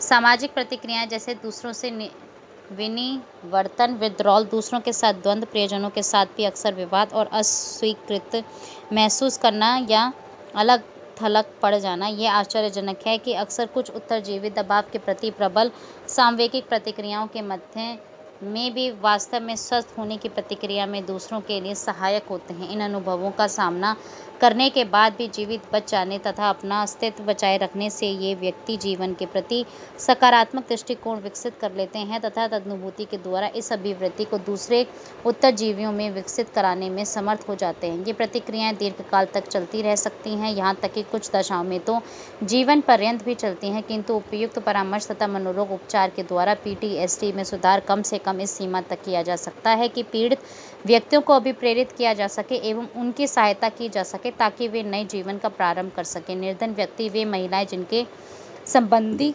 हताहत हो गए हैं तथा प्राकृतिक विपदाओं के उत्तरजीवी, अनाथ बच्चों को विशेष उपचार एवं देखभाल की आवश्यकता होती है। जैसा कि अन्य पर्यावरणीय दबाव कारकों के विषय में सत्य है, प्राकृतिक विपदाओं के प्रति भी लोग भिन्न स्तर की तीव्रता वाली प्रतिक्रियाएं करते हैं। सामान्यतः प्रतिक्रिया की तीव्रता निम्नलिखित तत्वों से प्रभावित होती है। पहला, विपदा की तीव्रता तथा उसके द्वारा की गई क्षति, संपत्ति एवं जीवन दोनों के संबंध। दूसरा, व्यक्ति की सामना करने की सामान्य योग्यता तथा विपदा के पूर्व अन्य दबावपूर्ण अनुभव। उदाहरण के लिए, जिन व्यक्तियों ने पहले ही दबावपूर्ण स्थितियों का अनुभव किया है उन्हें फिर एक और कठिन और दबावपूर्ण स्थिति से निपटने में अधिक कठिनाई हो सकती है। यद्यपि हम जानते हैं कि अधिकांश प्राकृतिक विपदाओं की केवल सीमित स्तर तक ही भविष्यवाणी की जा सकती है, किंतु उनके विध्वंसक परिणामों को कम करने हेतु कई प्रकार की तैयारी की जा सकती है, जैसे क चेतावनी, ख सुरक्षा उपायों के द्वारा जो घटना के तुरंत बाद किए जा सके, ग मनोवैज्ञानिक विकारों के उपचार द्वारा ये उपाय प्रायः सामुदायिक स्तर पर किए जा सकते हैं तथा पहला, चेतावनी।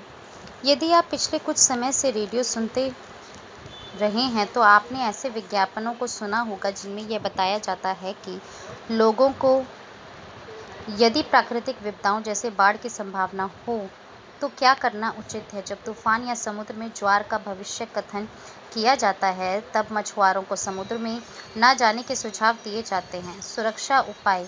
यह दुर्भाग्यपूर्ण है कि कुछ प्राकृतिक विपदाओं जैसे भूकंप में यदि भविष्यवाणी कर भी दी जाए तब भी घटनाएं इतनी आकस्मिक होती हैं कि लोगों को चेतावनी देना तथा उन्हें मानसिक रूप से तैयार करना संभव नहीं हो पाता है। इसलिए पहले से ही कुछ संकेत सुझाव इस संबंध में दिए जाते हैं कि यदि भूकंप आ जाए तो क्या किया जाना चाहिए। तीसरा, मनोवैज्ञानिक विकारों का उपचार। इसके अंतर्गत स्वावलंबन उपागम तथा व्यावसायिक उपचार दोनों ही निहित होते हैं। अक्सर सर्वप्रथम लोगों को भौतिक सहायता जैसे भोजन, वस्त्र, औषधि तथा उपचार, शरण या आश्रय तथा वित्तीय सहायता इत्यादि प्रदान करना आवश्यक होता है। वैयक्तिक तथा समूह परामर्श इसके बाद अगला सोपान है। इसके अनेक प्रकार हो सकते हैं, जैसे उत्तरजीवियों को अपने अनुभव तथा सांवेगिक दशाओं का वर्णन करने के लिए प्रोत्साहित करना तथा उनके सांवेगिक खाबों को भरने के लिए समय प्रदान करना।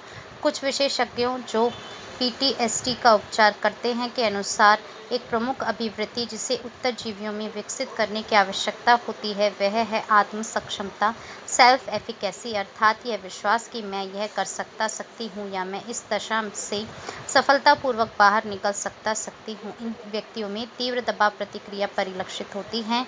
उन्हें मनोरोग उपचार की आवश्यकता हो सकती है। अंत में पुनर्स्थापन या पुनर्वास अर्थात कोई रोजगार तथा धीरे धीरे सामान्य दिनचर्या पर वापस लौटना होता है। किसी समय उत्तरजीवियों तथा पीड़ितों की अनुवर्ती जांच की भी आवश्यकता यह ज्ञात करने के लिए होती है कि अभी घातज अनुभव से वे पर्याप्त स्वास्थ्य लाभ कर चुके हैं अथवा नहीं। यह ध्यान देने योग्य है कि यद्यपि शोर, वायु तथा जल के कारण प्रदूषण तो व्याप्त है ही, किंतु कुछ उपाय ऐसे हैं जिनको सामुदायिक स्तर पर अमल में लाने से हमारा मूल्यवान पर्यावरण हम कम प्रदूषित तथा अधिक स्वास्थ्य प्रदायी हो सकता है। जहाँ तक भीड़ का प्रश्न है, यह पूर्णतः मानव निर्मित समस्या है। प्राकृतिक विपदाएं स्वभावतः मानव नियंत्रण के परे हैं, फिर भी व्यक्ति आवश्यक सावधानी का उपयोग कर सकते हैं। पर्यावरण उन्मुख व्यवहार को प्रोत्साहन। पर्यावरण उन्मुख व्यवहार प्रो एनवायरमेंटल बिहेवियर के अंतर्गत वे दोनों प्रकार के व्यवहार आते हैं जिनका उद्देश्य पर्यावरण का समस्याओं से संरक्षण करना है तथा स्वस्थ पर्यावरण को उन्नत करना है। प्रदूषण से पर्यावरण का संरक्षण करने के लिए कुछ प्रोत्साहक क्रियाएं निम्नलिखित हैं। पहला, वायु प्रदूषण को कम किया जा सकता है वाहनों को अच्छी हालत में रखने से अथवा ईंधन रहित वाहन चलाने से और धूम्रपान की आदत छोड़ने से। दूसरा, शोर के प्रदूषण में कमी लाई जा सकती है यह सुनिश्चित करके कि शोर का प्रबलता स्तर मध्यम हो। उदाहरण के लिए सड़क पर अनावश्यक हॉर्न बजाने को कम कर अथवा ऐसे नियमों का निर्माण कर जो शोर वाले संगीत को कुछ विशेष समय पर प्रतिबंधित कर सके। कूड़ा करकट से निपटने का उपयुक्त प्रबंधन। उदाहरण के लिए जैविक रूप से नष्ट होने वाले तथा जैविक रूप से नष्ट नहीं होने वाले अवशिष्ट कूड़े को पृथक कर या रसोई घर की अवशिष्ट सामग्री से खाद बनाकर। इस प्रकार के उपायों का उपयोग घर तथा सार्वजनिक स्थानों पर किया जाना चाहिए। औद्योगिक तथा अस्पताल की अवशिष्ट सामग्रियों के प्रबंधन पर विशेष ध्यान देना आवश्यक है। वृक्षारोपण करना तथा उनकी देखभाल की व्यवस्था यह ध्यान में रखकर करने की आवश्यकता है कि ऐसे पौधे और वृक्ष नहीं लगाने चाहिए जो स्वास्थ्य के लिए हानिकारक हों।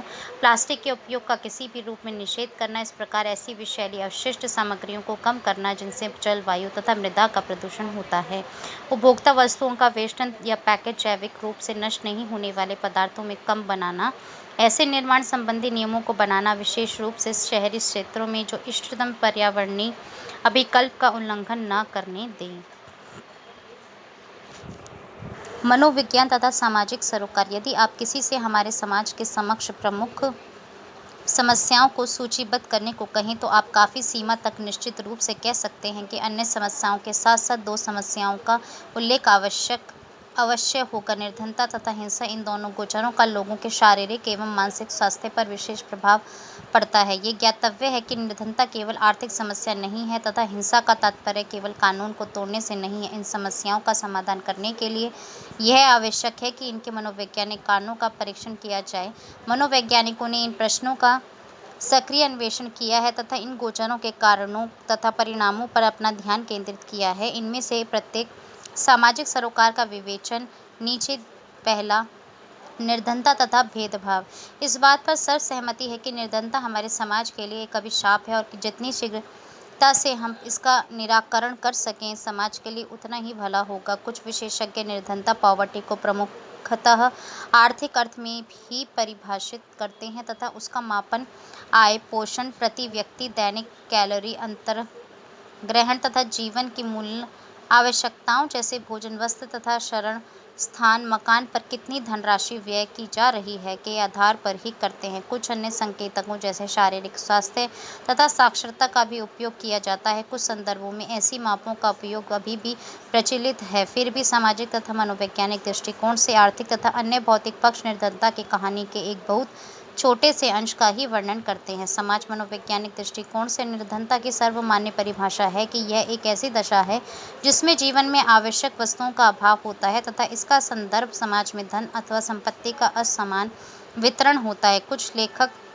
उपरोक्त परिभाषा में यह भी जोड़ते हैं कि वंचन, डिप्रिवेशन तथा सामाजिक असुविधा, सोशल डिसएडवांटेज निर्धनता के अन्य लक्षण हैं। वंचन तथा निर्धनता के बीच एक विभेद यह है कि वंचन उस दशा को संदर्भित करता है जिसमें व्यक्ति अनुभव करता है कि उसने कोई मूल्यवान वस्तु खो दी है तथा उसे वह प्राप्त नहीं हो रही है जिसके लिए वह योग्य या सुपात्र है, जबकि निर्धनता का अर्थ ऐसे संसाधनों की वास्तविक कमी है जो जीविका के लिए आवश्यक हैं तथा इसलिए उसे कुछ सीमा तक वस्तुनिष्ठ रूप में परिभाषित किया जा सकता है। वंचन में अधिक महत्वपूर्ण यह होता है कि व्यक्ति ऐसा प्रत्यक्ष करता है अथवा सोचता है कि उसे जो कुछ उपलब्ध है वह उससे बहुत कम है जो उसको उपलब्ध होना चाहिए।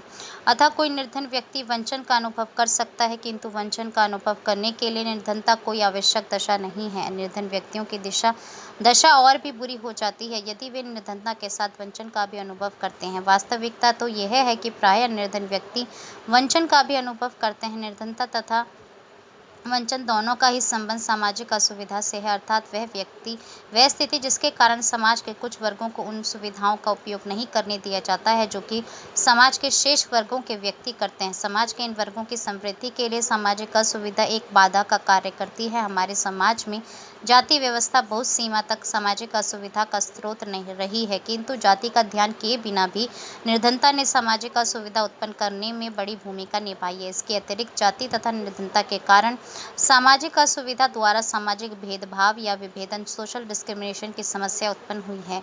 अध्याय 6-7 के अध्ययन से आपको याद होगा कि भेदभाव प्रायः पूर्वाग्रह से संबंधित होते हैं। निर्धनता के संदर्भ में भेदभाव का अर्थ उन व्यवहारों से है जिनके द्वारा निर्धन तथा धनी के बीच विभेद किया जाता है, जिससे धनी तथा सुविधा संपन्न व्यक्तियों का निर्धन तथा सुविधा वंचित व्यक्तियों की अपेक्षा अधिक पक्षपात किया जाता है। ये विभेद सामाजिक अंतःक्रिया, शिक्षा तथा रोजगार के क्षेत्रों में देखी जा सकती है। इस प्रकार निर्धन या सुविधा वंचित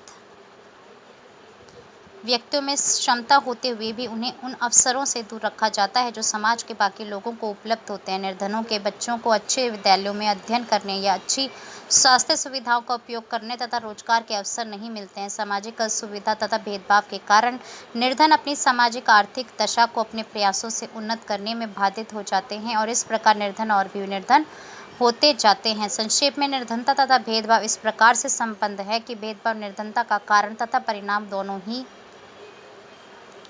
हो जाता है। यह सुस्पष्ट है कि निर्धनता या जाति के आधार पर भेदभाव सामाजिक रूप से अन्यायपूर्ण है तथा उसे हटाना ही होगा। निर्धनता को हर समाज समाप्त करना चाहता है। इस दिशा में अग्रसर होने के लिए निर्धनता तथा वंचन की मनोवैज्ञानिक विमाओं तथा उनके मुख्य कारणों को जानना आवश्यक है। निर्धनता तथा वंचन की मनोवैज्ञानिक विशेषताएं तथा उनके प्रभाव। निर्धनता तथा वंचन हमारे समाज की सुस्पष्ट समस्याओं में से है। भारतीय समाज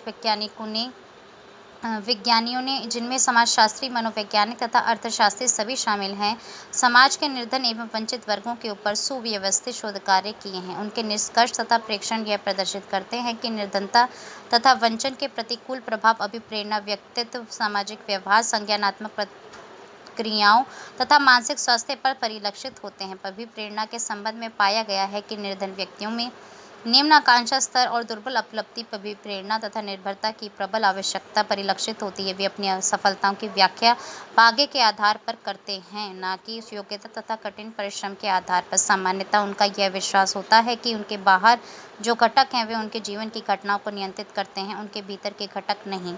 जहाँ तक व्यक्तित्व का संबंध है, निर्धन एवं वंचित व्यक्तियों में आत्मसम्मान का निम्न स्तर और दुश्चिंतता तथा अंतर्मुखता का उच्च स्तर पाया जाता है। वे भविष्य उन्मुखता की तुलना में आसन वर्तमान के ही विचारों में खोए रहते हैं। वे बड़े किंतु सुदूर पुरस्कारों की तुलना में छोटे किंतु तात्कालिक पुरस्कारों को अधिक वरीयता देते हैं, क्योंकि उनके प्रत्यक्षण के अनुसार भविष्य बहुत ही अनिश्चित है। वे निराशा, शक्तिहीनता, अनुभूत अन्याय के बोध के साथ जीते हैं तथा अपनी अनन्यता के खो जाने का अनुभव करते हैं। सामाजिक व्यवहार के संदर्भ में निर्धन तथा वंचित वर्ग समाज के शेष वर्गों के प्रति अमर्ष या विद्वेष की अभिवृत्ति रखते हैं। संज्ञानात्मक प्रक्रियाओं पर दीर्घकालीन वंचन के प्रभाव के संबंध में यह पाया गया है कि निम्न की अपेक्षा उच्च वंचन स्तर के पीड़ित व्यक्तियों में ऐसे कृत्यों जैसे वर्गीकरण, शाब्दिक तर्क, काल प्रत्यक्षण तथा चित्त गहनता प्रत्यक्षण पर बौद्धिक क्रियाएं तथा निष्पादन निम्न स्तर के होते हैं। यह भी स्पष्ट हो चुका है कि वंचन का प्रभाव इसलिए होता है क्योंकि जिस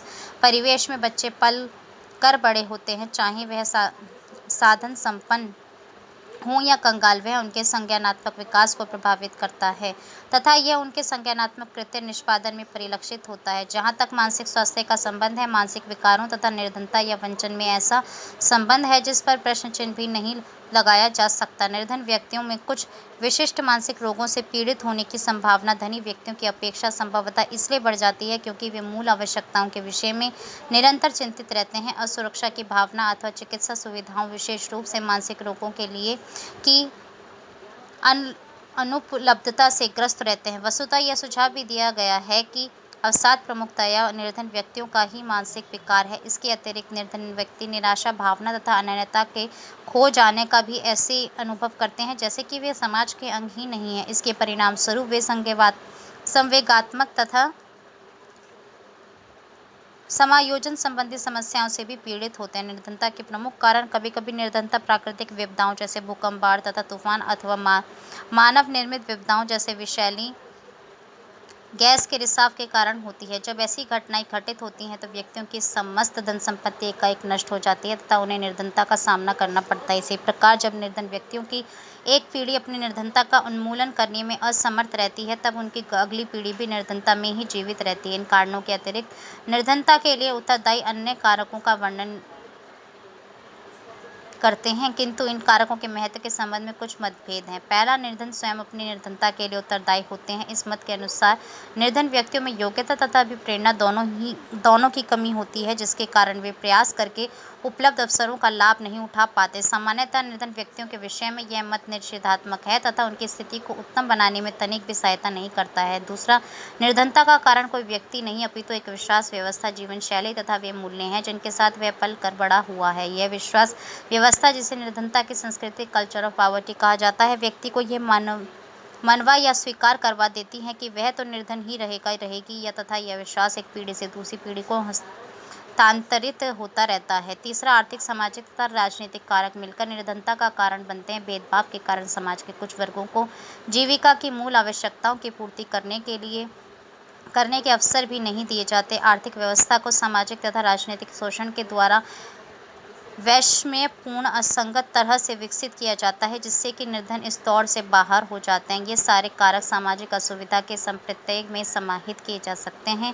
जिसके कारण निर्धन सामाजिक अन्याय, वंचन, भेदभाव तथा अपवर्जन का अनुभव करते हैं। वह भौगोलिक क्षेत्र व्यक्ति जिसके निवासी हों उसे निर्धनता का एक महत्वपूर्ण कारण माना जाता है। उदाहरण के लिए वे व्यक्ति जो ऐसे क्षेत्रों में रहते हैं जिनमें प्राकृतिक संसाधनों का अभाव होता है जैसे मरुस्थल तथा जहाँ की जलवायु भीषण होती है जैसे अत्यधिक सर्दी या गर्मी, प्रायः निर्धनता के शिकार हो जाते हैं। ये कारक मानव द्वारा नियंत्रित नहीं किया जा सकता है, फिर भी इन क्षेत्रों के निवासियों की सहायता के लिए प्रयास अवश्य किए जा सकते हैं ताकि वे जीविका के वैकल्पिक उपाय खोज सके तथा उन्हें उनकी शिक्षा एवं रोजगार हेतु विशेष सुविधाएं उपलब्ध कराई जा सके। निर्धनता चक्र पॉवर्टी साइकिल भी निर्धनता का एक अन्य महत्वपूर्ण कारण है जो यह व्याख्या करता है कि निर्धनता उन्हीं वर्गों में ही क्यों निरंतर बनी रहती है। निर्धनता ही निर्धनता की जननी भी है। निम्न आय तथा संसाधनों के अभाव से प्रारंभ कर निर्धन व्यक्ति निम्न स्तर के पोषण तथा स्वास्थ्य शिक्षा के अभाव तथा कौशलों के अभाव से पीड़ित होते हैं। इनके कारण उनके रोजगार पाने के अवसर भी कम हो जाते हैं जो पुनः उनकी निम्न आय स्थिति तथा निम्न स्तर के स्वास्थ्य एवं पोषण स्थिति को सतत रूप से बनाए रखते हैं। इनके परिणाम स्वरूप निम्न अभिप्रेरणा स्तर स्थिति को और भी खराब कर देता है। यह चक्र पुनः प्रारंभ होता है और चलता रहता है। इस प्रकार निर्धनता चक्र में उपयुक्त विभिन्न कारकों की अंतःक्रियाएं सन्निहित होती हैं तथा इसके परिणाम स्वरूप वैयक्तिक अभिप्रेरणा, आशा तथा नियंत्रण भावना में न्यूनता आती है। निर्धनता एवं वंचन से संबंध समस्याओं से निपटने का मार्ग केवल सक्रियता एवं पुरजोर तरीके से उनको दूर करने अथवा कम करने के उपाय करना ही है। इस संबंध में कुछ उपायों का वर्णन। पहला, निर्धनता शमन के उपाय। निर्धनता एवं उसके निषेधात्मक परिणामों को अपशमित अथवा कम करने के लिए सरकार तथा अन्य समूहों द्वारा अनेक कार्य किए जा रहे हैं। पहला, निर्धनता चक्र को तोड़ना या निर्धन व्यक्तियों को आत्मनिर्भर बनाने हेतु सहायता करना। प्रारंभ में निर्धन व्यक्तियों को वित्तीय सहायता, चिकित्सा परक एवं अन्य सुविधाएं उपलब्ध कराना आवश्यक हो सकता है। यह ध्यान रखने की आवश्यकता होती है कि निर्धन व्यक्ति इस वित्तीय एवं अन्य प्रकार की सहायताओं और स्रोतों पर अपनी जीविका के लिए निर्भर न हो जाए। ऐसे संदर्भों का निर्माण तो निर्धन व्यक्तियों को उनकी निर्धनता के लिए दोषी ठहराने के बजाय उन्हें उत्तरदायित्व सिखाए। इस उपाय के द्वारा उन्हें आशा, नियंत्रण एवं अनन्यता की भावनाओं को दोबारा अनुभव करने में सहायता मिलेगी। तीसरा, सामाजिक न्याय के सिद्धांतों का पालन करते हुए शैक्षिक एवं रोजगार के अवसर उपलब्ध कराना। इस उपाय के द्वारा निर्धन व्यक्तियों को अपनी योग्यताओं तथा कौशलों को पहचानने में सहायता मिलेगी जिससे वे समाज के अन्य वर्गों के समक्ष आने में समर्थ हो सकें। यह कुंठा को कम करके अपराध एवं हिंसा को भी कम करने में सहायक होगा तथा निर्धन व्यक्तियों को अवैध साधनों के बजाय वैध साधनों से जीविका जीविकोपार्जन करने हेतु प्रोत्साहित करेगा। उन्नत मानसिक स्वास्थ्य हेतु उपाय निर्धनता न्यूनीकरण के अनेक उपाय उनके शारीरिक स्वास्थ्य को तो सुधारने में सहायता करते हैं, किंतु उनके मानसिक स्वास्थ्य की समस्या का समाधान प्रभावी ढंग से करना फिर भी आवश्यक होता है। यह आशा की जा सकती है कि इस समस्या के प्रति जागरूकता के द्वारा निर्धनता के इस पक्ष पर अधिक ध्यान देना संभव हो सकेगा। निर्धन व्यक्तियों को सशक्त करने के उपाय उपयुक्त उपायों के द्वारा निर्धन व्यक्तियों को अधिक सशक्त बनाना चाहिए, जिससे वे स्वतंत्र रूप से तथा गरिमा के साथ अपना जीवन निर्वाह करने में समर्थ हो सके तथा सरकार अथवा अन्य समूहों की सहायता पर निर्भर नहीं रहें। अंत्योदय के संप्रत्यय या समाज में अंतिम व्यक्ति का उत्थान अर्थात अत्यंत निर्धन अथवा अत्यंत सुविधा वंचित व्यक्ति ने निर्धन व्यक्तियों के एक बड़े वर्ग को उनकी पूर्व आर्थिक स्थिति से ऊपर उठाने में सहायता की है। अंत्योदय के कार्यक्रमों में स्वास्थ्य सुविधाओं, पोषण, शिक्षा तथा रोजगार के लिए प्रशिक्षण, उन सभी क्षेत्रों जिनमें निर्धन व्यक्तियों को सहायता की आवश्यकता होती है, का प्रावधान किया गया है। ऐसे अनेक कार्यक्रम नगरों की अपेक्षा ग्रामीण क्षेत्रों में अधिक सक्रिय हैं, क्योंकि ग्रामीण निर्धन व्यक्तियों में नगरीय निर्धनों की अपेक्षा सुविधाओं का और भी अधिक अभाव है। इसके अतिरिक्त निर्धन व्यक्तियों को अपना छोटे पैमाने का व्यवसाय प्रारंभ करने के लिए भी प्रोत्साहित किया जा सकता है। इन व्यवसायों के लिए प्रारंभिक पूंजी की व्यवस्था छोटा कर्ज या सूक्ष्म ऋण द्वारा की जाती है। यह सुविधा बांग्लादेश के ग्रामीण बैंक की योजना के समान है। संविधान के 73वें संशोधन के अनुपालन में विकेंद्रित योजनाओं तथा लोक सहभागिता के द्वारा व्यक्तियों को अधिक सशक्त करना है। एक्शन एड, जो कि एक अंतर्राष्ट्रीय समूह है, निर्धनों के हित के लिए समर्पित या प्रतिबद्ध है। उसका लक्ष्य निर्धनों को उनके अधिकारों के प्रति अधिक संवेदनशील बनाना, समानता तथा न्याय के प्रति जागरूक करना तथा उनके लिए पर्याप्त पोषण, स्वास्थ्य तथा शिक्षा एवं रोजगार की सुविधाओं को सुनिश्चित करना है। इस संगठन की भारतीय शाखा हमारे देश में निर्धनता उपशमन के प्रयास में कार्यरत है। इन उपायों के अल्प समय में कोई जादुई प्रभाव तो अपेक्षित नहीं है, किंतु यदि निर्धनता उपशमन के लिए ये प्रयास सही भावना एवं सही दिशा में सतत चलते रहें तो हमें इनके सकारात्मक परिणाम बहुत शीघ्र ही देखने को मिल सकते हैं। आक्रमण, हिंसा तथा शांति। आक्रामकता तथा हिंसा आधुनिक समाज की प्रमुख समस्याओं में से हैं तथा उनके अंतर्गत विभिन्न प्रकार के व्यवहार आते हैं। शिक्षा संस्थाओं में नए विद्यार्थियों की प्रताड़ना, रैगिंग से लेकर बच्चों से दुर्व्यवहार, घरेलू हिंसा, हत्या तथा बलात्कार, दंगे तथा आतंकवादी हमले। आक्रमण, एग्रेशन पद का उपयोग मनोवैज्ञानिक ऐसे किसी भी व्यवहार को इंगित करने के लिए करते हैं जो किसी व्यक्तियों के द्वारा किसी अन्य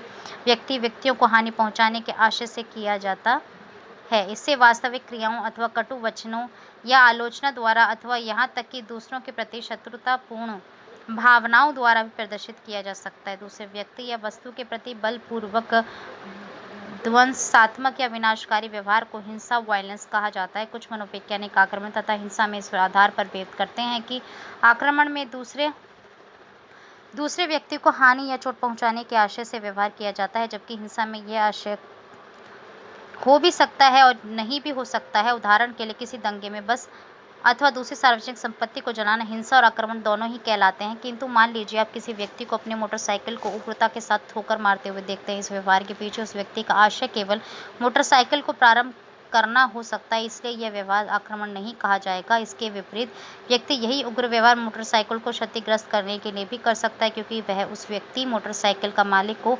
नापसंद करता है। इसे आक्रामक व्यवहार कहा जाएगा, क्योंकि यहाँ आशय था क्षति पहुंचाना। नैमित्तिक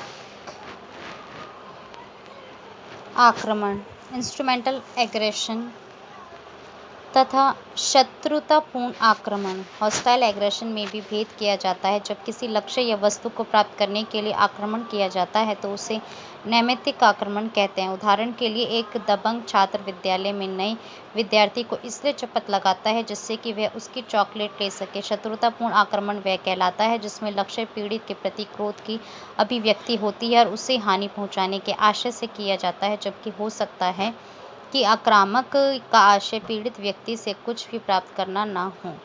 उदाहरण के लिए समुदाय के किसी व्यक्ति के एक अपराधी इसलिए पिटाई कर देता है क्योंकि उसने पुलिस के समक्ष अपराधी का नाम लिया। आक्रमण के कारण समाज मनोवैज्ञानिकों ने आक्रमण के मुद्दे पर कई वर्षों से अन्वेषण किया है तथा वे आक्रमण के कारणों के संबंध में निम्नलिखित मत व्यक्त करते हैं। पहला, सहज प्रवृत्ति। आक्रामकता मानव में, जैसा कि यह पशुओं में होता है, सहज अंतर्ज्ञात होती है। जैविक रूप से यह सहज प्रवृत्ति आत्मरक्षा हेतु हो सकती है। दूसरा, शरीर क्रियात्मक तंत्र। शरीर क्रियात्मक तंत्र अप्रत्यक्ष रूप से आक्रामकता जनित कर सकते हैं, विशेष रूप से मस्तिष्क के कुछ ऐसे भागों को सक्रिय करके जिनकी संवेगात्मक अनुभव में भूमिका होती है। शरीर क्रियात्मक भाव प्रबोधन की एक सामान्य स्थिति या सक्रियण की भावना प्रायः आक्रमण के रूप में अभिव्यक्त हो सकती है। भाव प्रबोधन के कई कारण हो सकते हैं। उदाहरण के लिए, जैसे इस अध्याय में पहले वर्णित किया जा चुका है, भीड़ के कारण भी आक्रमण हो सकता है, विशेष रूप से गर्म तथा आर्द्र मौसम में। तीसरा, बाल पोषण। किसी बच्चे का पालन पोषण जिस तरह से किया जाता है वह प्रायः उसकी आक्रामकता को प्रभावित करता है। उदाहरण के लिए, वे बच्चे जिनके माता पिता शारीरिक दंड का उपयोग करते हैं, उन बच्चों की अपेक्षा जिनके माता पिता अन्य अनुशासनिक तकनीकों का उपयोग करते हैं, अधिक आक्रामक बन जाते हैं। ऐसा संभवतः इसलिए होता है कि माता पिता ने आक्रामक व्यवहार का एक आदर्श उपस्थित किया है जिसका बच्चा अनुकरण करता है। यह इसलिए भी हो सकता है कि शारीरिक दंड बच्चे को क्रोधित तथा अप्रसन्न बना देता है और फिर बच्चा जैसे जैसे बड़ा होता है वह इस क्रोध को आक्रामक व्यवहार के द्वारा अभिव्यक्त करता है। चौथा, कुंठा। आक्रमण कुंठा की अभिव्यक्ति तथा परिणाम हो सकते हैं, अर्थात वह संवेगात्मक स्थिति जो तब उत्पन्न होती है जब व्यक्ति को किसी लक्ष्य तक पहुंचने में बाधित किया जाता है अथवा किसी ऐसी वस्तु जिसे वह पाना चाहता है उसको प्राप्त करने से उसे रोका जाता है। व्यक्ति किसी लक्ष्य के बहुत निकट होते हुए भी उसे प्राप्त करने से वंचित रह सकता है। यह पाया गया है कि कुंठित स्थितियों में जो व्यक्ति होते हैं वे आक्रामक व्यवहार उन लोगों की अपेक्षा अधिक प्रदर्शित करते हैं जो कुंठित नहीं होते। कुंठा के प्रभाव की जांच करने के लिए किए गए एक प्रयोग में बच्चों को कुछ आकर्षक खिलौनों, जिन्हें वे पारदर्शी पर्दे स्क्रीन के पीछे से देख सकते थे, को लेने से रोका गया। इसके परिणाम स्वरूप ये बच्चे उन बच्चों की अपेक्षा जिन्हें खिलौने उपलब्ध थे खेल में अधिक विध्वंसक या विनाशकारी पाए गए। एक अमेरिकी मनोवैज्ञानिक जिनका नाम जॉन डॉलार्ड था ने अपने सहयोगियों के साथ मिलकर कुंठा आक्रामकता सिद्धांत फ्रस्ट्रेशन एग्रेशन थ्योरी का परीक्षण करने के लिए विशेष रूप से शोध अध्ययन किया। इस सिद्धांत के अनुसार कुंठा के कारण आक्रामक व्यवहार उत्पन्न होते हैं। जैसा प्रत्याशित, कुंठित व्यक्तियों ने अकुंठित व्यक्तियों की अपेक्षा अधिक आक्रामकता प्रदर्शित की। इसके अतिरिक्त यह आक्रामकता प्रायः दुर्बल व्यक्ति जो आक्रामक का प्रतिकार करने में समर्थ थे या जिसके प्रतिकार करने की संभावना नहीं थी के प्रति अधिक प्रदर्शित की गई। इस गोचर को विस्थापन डिस्प्लेसमेंट कहा जाता है। प्रायः यह देखने में आता है कि समाज में किसी बहुसंख्यक समूह के सदस्य किसी अल्पसंख्यक समूह के सदस्यों के प्रति पूर्वाग्रह रख सकते हैं तथा अल्पसंख्यक समूह के सदस्यों के प्रति आक्रामक व्यवहार प्रदर्शित कर सकते हैं, जैसे अपमानजनक भाषा का उपयोग अथवा अल्पसंख्यक समूह के सदस्य पर शारीरिक प्रहार करना। यह विस्थापित आक्रमण कुंठा द्वारा उत्पन्न हो सकता है। बाद में जैसे जैसे आक्रमण के कारणों के संबंध में अधिक जानकारियां एकत्रित की गई, यह स्पष्ट हो गया कि कुंठा आक्रमण का एकमात्र कारण या मुख्य कारण भी नहीं है। प्रेक्षणों में पाया गया है कि कुंठित होने के कारण कोई व्यक्ति अनिवार्य रूप से आक्रामक नहीं हो जाता तथा अनेक स्थितिपरक कारक आक्रामक व्यवहार को प्रेरित कर सकते हैं। इन स्थितिपरक कारकों में से पहला, अधिगम। मनुष्यों में आक्रमण परोक्तता या अधिगम का परिणाम होता है, न कि केवल सहज प्रवृत्ति की अभिव्यक्ति। आक्रामकता का अधिगम एक से अधिक तरीकों द्वारा घटित हो सकता है। कुछ व्यक्ति आक्रामकता इसलिए सीख सकते हैं क्योंकि उन्होंने पाया है कि ऐसा करना एक प्रकार का पुरस्कार है। उदाहरण के लिए, शत्रुतापूर्ण आक्रमण के द्वारा आक्रामक व्यक्ति को वह प्राप्त हो जाता है जो वह चाहता है। यह प्रत्यक्ष प्रबलन द्वारा अधिगम का एक उदाहरण है। व्यक्ति दूसरों के आक्रामक व्यवहार का प्रेक्षण करते हुए भी आक्रमण करना सीखता है। यह मॉडलिंग या प्रतिरूपण के द्वारा अधिगम का एक उदाहरण है। आक्रामक मॉडल का प्रेक्षण एल्बर्ट बंदूरा एवं उनके सहयोगियों तथा अन्य मनोवैज्ञानिकों द्वारा किए गए अनेक शोध अध्ययन आक्रामकता के अधिगम में मॉडल की भूमिका को प्रदर्शित करते हैं। यदि कोई बच्चा टेलीविजन पर आक्रमण तथा हिंसा देखता है तो वह उस व्यवहार का अनुकरण करना प्रारंभ कर सकता है। इस बात में तनिक भी संदेह नहीं है कि टेलीविजन तथा सिनेमा के माध्यम से दिखाई जाने वाली हिंसा एवं आक्रामकता का दर्शकों, विशेष रूप से बच्चों पर प्रबल प्रभाव पड़ता है। किंतु प्रश्न यह है कि क्या केवल टेलीविजन पर हिंसा देखने मात्र से व्यक्ति आक्रामक बन जाता है, या कुछ अन्य स्थितिपरक कारक हैं जो उसके आक्रामक व्यवहार को प्रकट करने में सहायक होते हैं।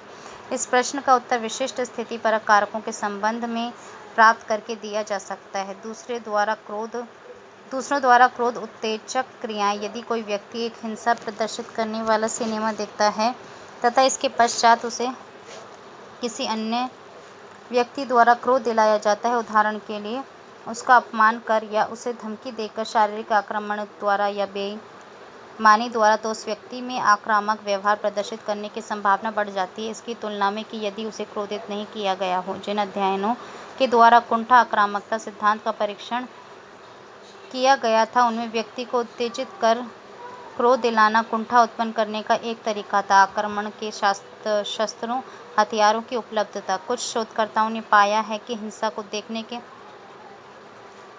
देखने के पश्चात प्रेषक में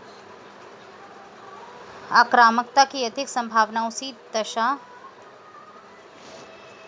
में होती है जब वह आक्रमण के शस्त्र जैसे डंडा, पिस्तौल या चाकू आसानी से उपलब्ध हों। व्यक्तित्व कारक। व्यक्तियों से अंतःक्रिया करते समय हम देखते हैं कि उनमें से कुछ स्वाभाविक रूप से ही अधिक क्रोधी, गर्म मिजाज होते हैं तथा अन्य लोगों की अपेक्षा अधिक आक्रामकता प्रदर्शित करते हैं। अतः हम यह निष्कर्ष निकाल सकते हैं कि आक्रामकता एक वैयक्तिक गुण है। यह पाया गया है कि वे व्यक्ति जिनमें निम्न स्तरीय आत्मसम्मान होता है तथा जो असुरक्षित महसूस करते हैं, वे अपने अहम को प्रबल दिखाने के लिए आक्रामक व्यवहार कर सकते हैं। इसी प्रकार वे व्यक्ति जिनमें अत्यंत उच्च स्तरीय आत्मसम्मान होता है, वे भी आक्रामकता इसलिए प्रदर्शित कर सकते हैं क्योंकि उन्हें लगता है कि दूसरे लोग उन्हें उस उच्च स्तर पर नहीं रखते जिस पर उन्होंने स्वयं को रखा हुआ है। सांस्कृतिक कारक। जिस संस्कृति में व्यक्ति पल कर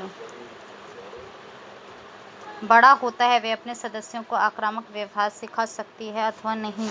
ऐसा वह आक्रामक व्यवहारों की प्रशंसा द्वारा तथा उन्हें प्रोत्साहन कर सकती है, अथवा ऐसे व्यवहारों को हतोत्साहित करके उनकी आलोचना कर सकती है। कुछ जातीय समुदाय रूप से शांतिप्रिय हैं, जबकि कुछ अन्य आक्रामकता को अपनी उत्तरजीविता के लिए आवश्यक समझते हैं। आक्रामकता तथा हिंसा को कम करना कुछ उक्तियाँ। यह जानते हुए कि आक्रामकता के एक से अधिक कारण हो सकते हैं, क्या समाज में आक्रामकता तथा हिंसा को कम करने के लिए कुछ किया जा सकता है? आक्रामकता तथा हिंसा को कम करने के लिए कुछ उपायों का वर्णन आगे किया गया है। किसी समाज अथवा पर्यावरण को ऐसा बनाना जिसमें कुंठित स्थिति न हो, यह कोई सरल कार्य नहीं है।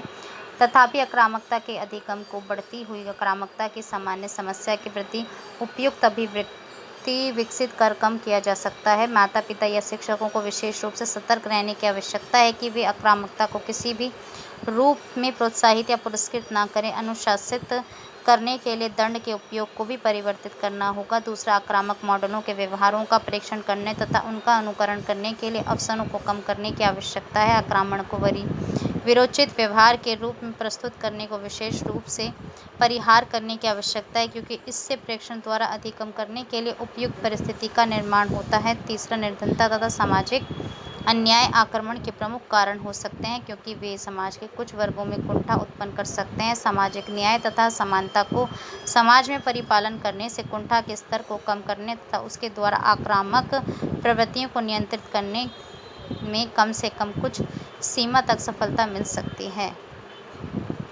चौथा, उन व्यक्तियों के अतिरिक्त सामाजिक या सामुदायिक स्तर पर यह आवश्यक है कि शांति के प्रति सकारात्मक अभिवृत्ति का विकास किया जाए।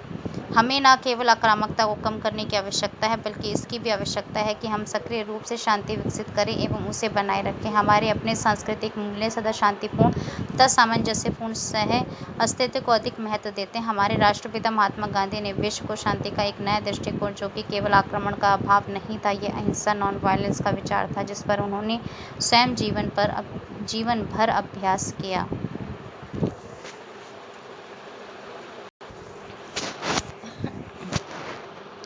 स्वास्थ्य। आधुनिक समय में स्वास्थ्य का कुशल क्षेम कल्याण के विषय में हमारी समझ में बहुत परिवर्तन आया है।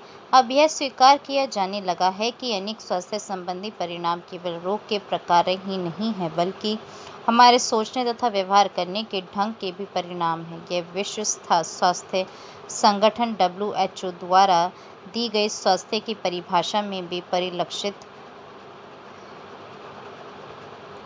होता है,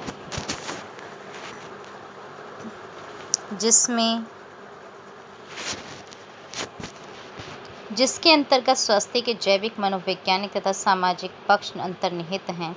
यह परिभाषा न केवल स्वास्थ्य के शारीरिक बल्कि मानसिक तथा आध्यात्मिक पक्षों पर भी प्रकाश डालती है। इस खंड में हम केवल शारीरिक स्वास्थ्य पर ही ध्यान देंगे, क्योंकि पिछले अध्यायों में हम मानसिक स्वास्थ्य के संबंध में पहले ही पढ़ चुके हैं। स्वास्थ्य तथा रोग दोनों में मात्रात्मक संबंध है, क्योंकि व्यक्ति किसी शारीरिक रूप से अशक्तकारी रोग से ग्रस्त हो सकता है, किंतु दूसरी दृष्टि से काफी स्वस्थ हो सकता है। आप बाबा आमटे तथा स्टीफन हॉकिंग के नाम का पुनः स्मरण कीजिए। दोनों ही अपंगकारी रोगों से ग्रस्त हैं, किंतु उन्होंने अपने क्षेत्रों में महत्वपूर्ण योगदान दिया है। हम यह भी देखते हैं कि विभिन्न संस्कृतियों में लोगों की सोच इस संबंध में भिन्न होती है कि लोग बीमार कब तथा क्यों हो जाते हैं, और इस प्रकार उनके मॉडल भी अलग अलग होते हैं जो वे रोगों की रोकथाम, निवारण तथा स्वास्थ्य संवर्धन के लिए उपयोग में लाते हैं। अनेक परंपरागत संस्कृतियां जैसे चीनी, भारतीय तथा लैटिन अमेरिकी हैं, जो विश्वास करती हैं कि विभिन्न शारीरिक तत्वों के सामंजस्यपूर्ण संतुलन के परिणाम स्वरूप ही अच्छा स्वास्थ्य होता है तथा इस संतुलन के लोप या अभाव से ही रोग उत्पन्न होता है। इसके विपरीत पाश्चात्य संस्कृतियों में स्वास्थ्य को पूर्ण रूप से कार्य करने वाले यंत्र, मशीन के परिणाम स्वरूप समझा जाता है, जिसमें किसी भी प्रकार का अवरोध न हो।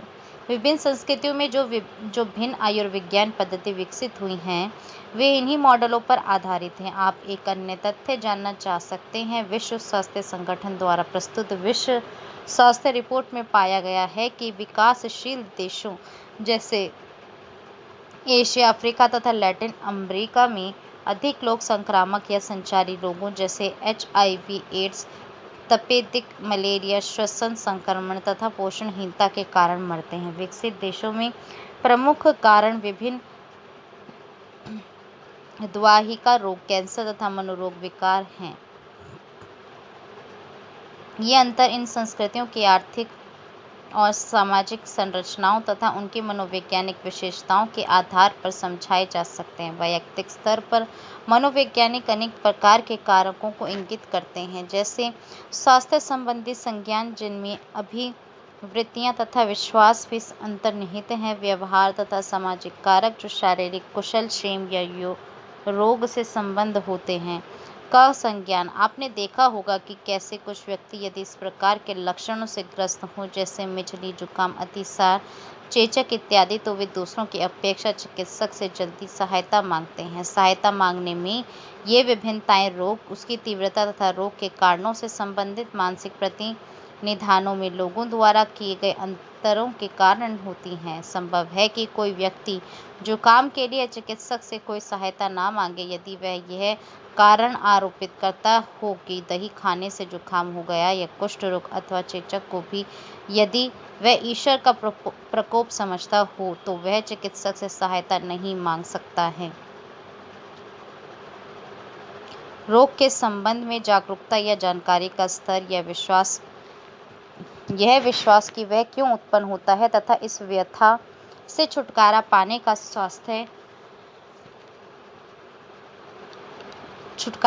या स्वास्थ्य संवर्धन के संभावित उपाय, सहायता प्राप्त करने के व्यवहार और साथ ही चिकित्सक के द्वारा बताए गए पथ्य नियमों के पालन को प्रभावित करता है। एक अन्य कारक जो चिकित्सक से हमारी सहायता प्राप्त करने के व्यवहार को प्रभावित करता है, वह है पीड़ा की अनुभूति, जो व्यक्तित्व, दुश्चिंतता तथा सामाजिक मानकों का प्रकार्य होती है। व्यवहार। मनोवैज्ञानिकों ने प्रबल साक्ष्य प्राप्त किए हैं जो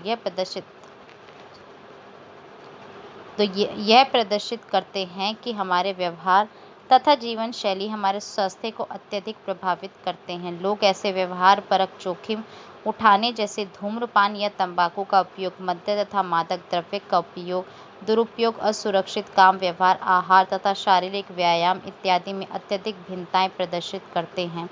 अब यह स्वीकार किया जा चुका है कि ऐसे व्यवहार कोरोनरी हृदय रोग, कोरोनरी हार्ट डिजीज, कैंसर और HIV एड्स से तथा अनेक अन्य रोगों से संबंध होते हैं। एक नई विद्या शाखा जिसे व्यवहार आयुर्विज्ञान बिहेवियर मेडिसिन कहते हैं प्रकट हुई है, जो रोग से जनित दबाव को उपशमित करने हेतु व्यवहार में परिष्करण या परिवर्तन पर बल देती है। सामाजिक एवं सांस्कृतिक कारक। अब ऐसे शोध कार्यों की संख्या में निरंतर वृद्धि हो रही है जो यह प्रदर्शित करते हैं कि सामाजिक तथा सांस्कृतिक विभेद हमारी शरीर क्रियात्मक अनुक्रियाओं को प्रभावित कर सकते हैं तथा वे सभी संस्कृतियों में एक समान नहीं होते। उदाहरण के लिए अमर्ष तथा क्रोध एवं CHD से संबंध सभी संस्कृतियों में एक समान नहीं है। उदाहरण के लिए भारत तथा चीन में यद्यपि संस्कृति तथा शरीर क्रियात्मक अनुक्रियाओं में अंतःक्रिया पर और अधिक साक्ष्यों की आवश्यकता है, किंतु सामाजिक तथा सांस्कृतिक मानक जो भूमिकाओं और लिंगों से जुड़े हैं वे हमारे स्वास्थ्य व्यवहारों को बहुत अधिक प्रभावित करते हैं। भारतीय समाज में महिलाओं के लिए चिकित्सा सलाह कई कारणों से देर में उपलब्ध हो पाती है। उन्हें कम मूल्यवान समझा जाता है या इस विश्वास के कारण कि वे अधिक हष्ट-पुष्ट या दृढ़ होती हैं या रोग के साथ शर्म के संबंध होने के कारण। व्यवहार पर टेलीविजन का समाघात। इसमें कोई संदेह नहीं कि टेलीविजन प्रौद्योगिकी प्रगति का एक उपयोगी उत्पाद है, किंतु उसके मानव पर मनोवैज्ञानिक समाघात के संबंध में दोनों सकारात्मक एवं नकारात्मक प्रभाव पाए गए हैं। अनेक शोध अध्ययनों ने टेलीविजन देखने की संज्ञानात्मक प्रतिक्रियाओं तथा सामाजिक व्यवहारों पर प्रभाव का अध्ययन किया है। विशेष रूप से पाश्चात्य संस्कृतियों में उनके निष्कर्ष मिश्रित मिले-जुले प्रभाव दिखाते हैं। अधिकांश अध्ययन बच्चों पर किए गए हैं क्योंकि ऐसा समझा जाता है कि वे वयस्कों की अपेक्षा टेलीविजन के समाघात के प्रति अधिक संवेदनशील या असुरक्षित हैं। पहला, टेलीविजन बड़ी मात्रा में सूचनाएं और मनोरंजन को आकर्षक रूप में प्रस्तुत करता है तथा यह दृश्य माध्यम है, अतः यह अनुदेश देने का एक प्रभावी माध्यम बन गया। इसके साथ ही क्योंकि कार्यक्रम आकर्षक होते हैं इसलिए बच्चे उन्हें देखने में बहुत अधिक समय व्यतीत करते हैं। इसके कारण उनके पठन, लेखन, पढ़ने लिखने की आदत तथा घर के बाहर की गतिविधियों जैसे खेलने में कमी आती है। दूसरा, टेलीविजन देखने से बच्चों की एक लक्ष्य पर ध्यान केंद्रित करने की योग्यता, उनकी सृजनात्मकता तथा समझने की क्षमता तथा उनकी सामाजिक अंतःक्रियाएं भी प्रभावित हो सकती हैं। एक और कुछ श्रेष्ठ कार्यक्रम सकारात्मक अंतर्वैयक्तिक अभिवृत्तियों पर बल देते हैं तथा उपयोगी तथ्यात्मक सूचनाएं उपलब्ध कराते हैं जो बच्चों को कुछ वस्तुओं को अभिकल्पित तथा निर्मित करने में सहायता करते हैं। दूसरी ओर ये कार्यक्रम कम उम्र के दर्शकों का विकर्षण या चित्त अस्थिर कर एक लक्ष्य पर ध्यान केंद्रित करने की उनकी योग्यता में व्यवधान उत्पन्न कर सकते हैं। तीसरा, लगभग 40 वर्ष पूर्व अमेरिका तथा कनाडा में एक गंभीर वाद विवाद इस विषय पर उठा कि टेलीविजन देखने का दर्शकों, विशेषकर बच्चों की आक्रामकता तथा हिंसात्मक प्रवृत्ति पर क्या प्रभाव पड़ता है। जैसा कि पहले आक्रामक व्यवहारों के संदर्भ में बताया जा चुका है, शोध के परिणामों ने यह प्रदर्शित किया कि टेलीविजन पर हिंसा को देखना वस्तुतः दर्शकों में अधिक आक्रामकता से संबंध था। यदि दर्शक बच्चे थे तो जो कुछ वे देखते थे उसका अनुकरण करने की उनमें प्रवृत्ति थी, किंतु उनमें ऐसे व्यवहारों के परिणामों को समझने की परिपक्वता नहीं थी। तथापि कुछ अन्य शोध अध्ययनों में यह रेखांकित किया गया कि केवल टेलीविजन पर हिंसा देखने मात्र से बच्चे अधिक आक्रामक नहीं हो जाते हैं। स्थिति में अन्य कारकों की उपस्थिति भी आवश्यक है। कुछ अन्य शोध निष्कर्ष यह भी प्रदर्शित करते हैं कि हिंसा को देखने से दर्शकों में वस्तुतः सहज आक्रामक प्रवृत्तियों में कमी आ सकती है। जो कुछ भीतर रुका हुआ है उसे निकास या निर्गम का मार्ग मिल जाता है। इस प्रकार तंत्र साफ हो जाता है, जैसे कि एक बंद निकास नल की सफाई की जा रही हो। यह प्रक्रिया कैथार्सिस कहलाती है। चौथा, वयस्कों तथा बच्चों के संबंध में यह कहा जाता है कि एक उपभोक्तावादी अभिवृत्ति प्रवृत्ति विकसित हो रही है और यह टेलीविजन देखने के कारण है। बहुत से उत्पादों के विज्ञापन प्रसारित किए जाते हैं तथा किसी दर्शक के लिए उनके प्रभाव में आ जाना काफ़ी स्वाभाविक प्रक्रिया है। इन परिणामों की चाहे कैसे भी व्याख्या की जाए, इस बात के लिए पर्याप्त प्रमाण हैं जो असीमित टेलीविजन देखने के प्रति चेतावनी देते हैं। सारांश: पहला, हम बढ़ती जनसंख्या, त्वरित औद्योगिकरण तथा मानव उपभोग की आवश्यकताओं की पूर्ति हेतु अपने भौतिक पर्यावरण से पुनरुज्जीवित होने वाले तथा पुनरुज्जीवित न होने वाले संसाधनों का उपयोग कर लेते हैं। अवांछनीय मानव क्रियाओं ने पर्यावरण की दशाओं को परिवर्तित कर दिया है, जिनके कारण प्रदूषण, शोर, भीड़ की समस्याएं खड़ी हो गई हैं तथा प्राकृतिक विपदाओं का प्रकटीकरण प्रबल हो गया है। दूसरा, पर्यावरणीय संकट तथा उनके समाधानों को समव्यवहार तथा पारंपरिक भारतीय उपागमों द्वारा समझा जा सकता है। तीसरा, प्रदूषण हमारे मानसिक और शारीरिक स्वास्थ्य तथा मनोवैज्ञानिक प्रक्रियाओं पर प्रतिकूल प्रभाव डालता है। चौथा, शोर भी हमारे चिंतन, स्मृति तथा अधिगम पर प्रतिकूल प्रभाव डालता है। तीव्र उच्च ध्वनि स्तर हमारी सुनने की क्षमता को स्थायी क्षति पहुंचा सकता है तथा हृदय गति, रक्तचाप और पेशी तनाव बढ़ा सकता है।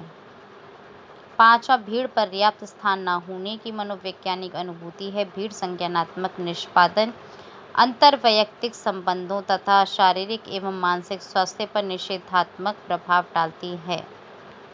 छठा, प्राकृतिक विपदा किसी समाज के सामान्य जनजीवन में व्यवधान डालती है तथा क्षति, विनाश और मानव पीड़ा का कारण बन जाती है। विपदा के पश्चात अभिघातज उत्तर दबाव विकार अत्यंत सामान्य लक्षण है। विपदा प्रभावित व्यक्तियों को परामर्श देकर तथा सामूहिक कार्यों को करने के अवसर प्रदान इस दबाव को कम किया जा सकता है। इसके अतिरिक्त व्यक्तियों तथा समुदायों में ऐसी संभावित विपदाओं के प्रति शीघ्र एवं प्रभावी प्रतिक्रिया करने हेतु पूर्व तैयारी विपदा के प्रतिकूल प्रभाव को कम कर सकती है। सातवां, पर्यावरण उन्मुख व्यवहारों के अंतर्गत वे व्यवहार जिनका उद्देश्य पर्यावरण का समस्याओं से संरक्षण है तथा जो स्वस्थ पर्यावरण को उन्नत करते हैं, दोनों ही निहित हैं। आठवां, समाज के एक बड़े वर्ग को प्रभावित करने वाली समस्याओं के कारण सामाजिक तथा मनोवैज्ञानिक सरोकार उत्पन्न होते हैं। नौवां, निम्न आर्थिक स्थिति स्तर निर्धनता का कारण है। इसका संबंध वंचन तथा असुविधा से है। इसके कारण संज्ञानात्मक निष्पादन, व्यक्तित्व तथा सामाजिक व्यवहार पर निषेधात्मक प्रभाव पड़ता है। निर्धन व्यक्तियों के आर्थिक तथा सामाजिक सशक्तिकरण हेतु अनेक कार्यक्रम लागू किए जा रहे हैं। 10वां, आक्रामक तथा हिंसा आधुनिक समाज की प्रमुख समस्याओं में से है। आक्रामकता के अधिगम को बढ़ती हुई आक्रामकता की सामान्य समस्या के प्रति उपयुक्त अभिवृत्ति के विकास द्वारा कम किया जा सकता है। 11वां, स्वास्थ्यपूर्ण शारीरिक, मानसिक तथा सामाजिक कुशल क्षेम या कल्याण की स्थिति है। राष्ट्र के समक्ष संक्रामक रोगों जैसे अतिसार, तपेदिक तथा HIV एड्स तथा असंक्रामक रोगों जैसे अल्प रक्तता, कैंसर, मधुमेह तथा दबाव संबंध विकारों में कमी लाने की चुनौती है। सकारात्मक जीवन शैली वाली आदतों के द्वारा सकारात्मक संवेगों तथा शारीरिक स्वस्थता को उन्नत किया जा सकता है तथा स्वास्थ्य संबंधी समस्याओं में कमी लाई जा सकती है। 12वां, टेलीविजन देखने के फलस्वरूप मानव व्यवहार पर सकारात्मक तथा नकारात्मक दोनों प्रभाव प्रेक्षित किए गए हैं। अधिकांश शोध अध्ययन बच्चों पर किए गए हैं क्योंकि उनको वयस्कों की अपेक्षा टेलीविजन के समाघात के प्रति अधिक संवेदनशील या असुरक्षित प्रत्याशित किया जाता है। धन्यवाद।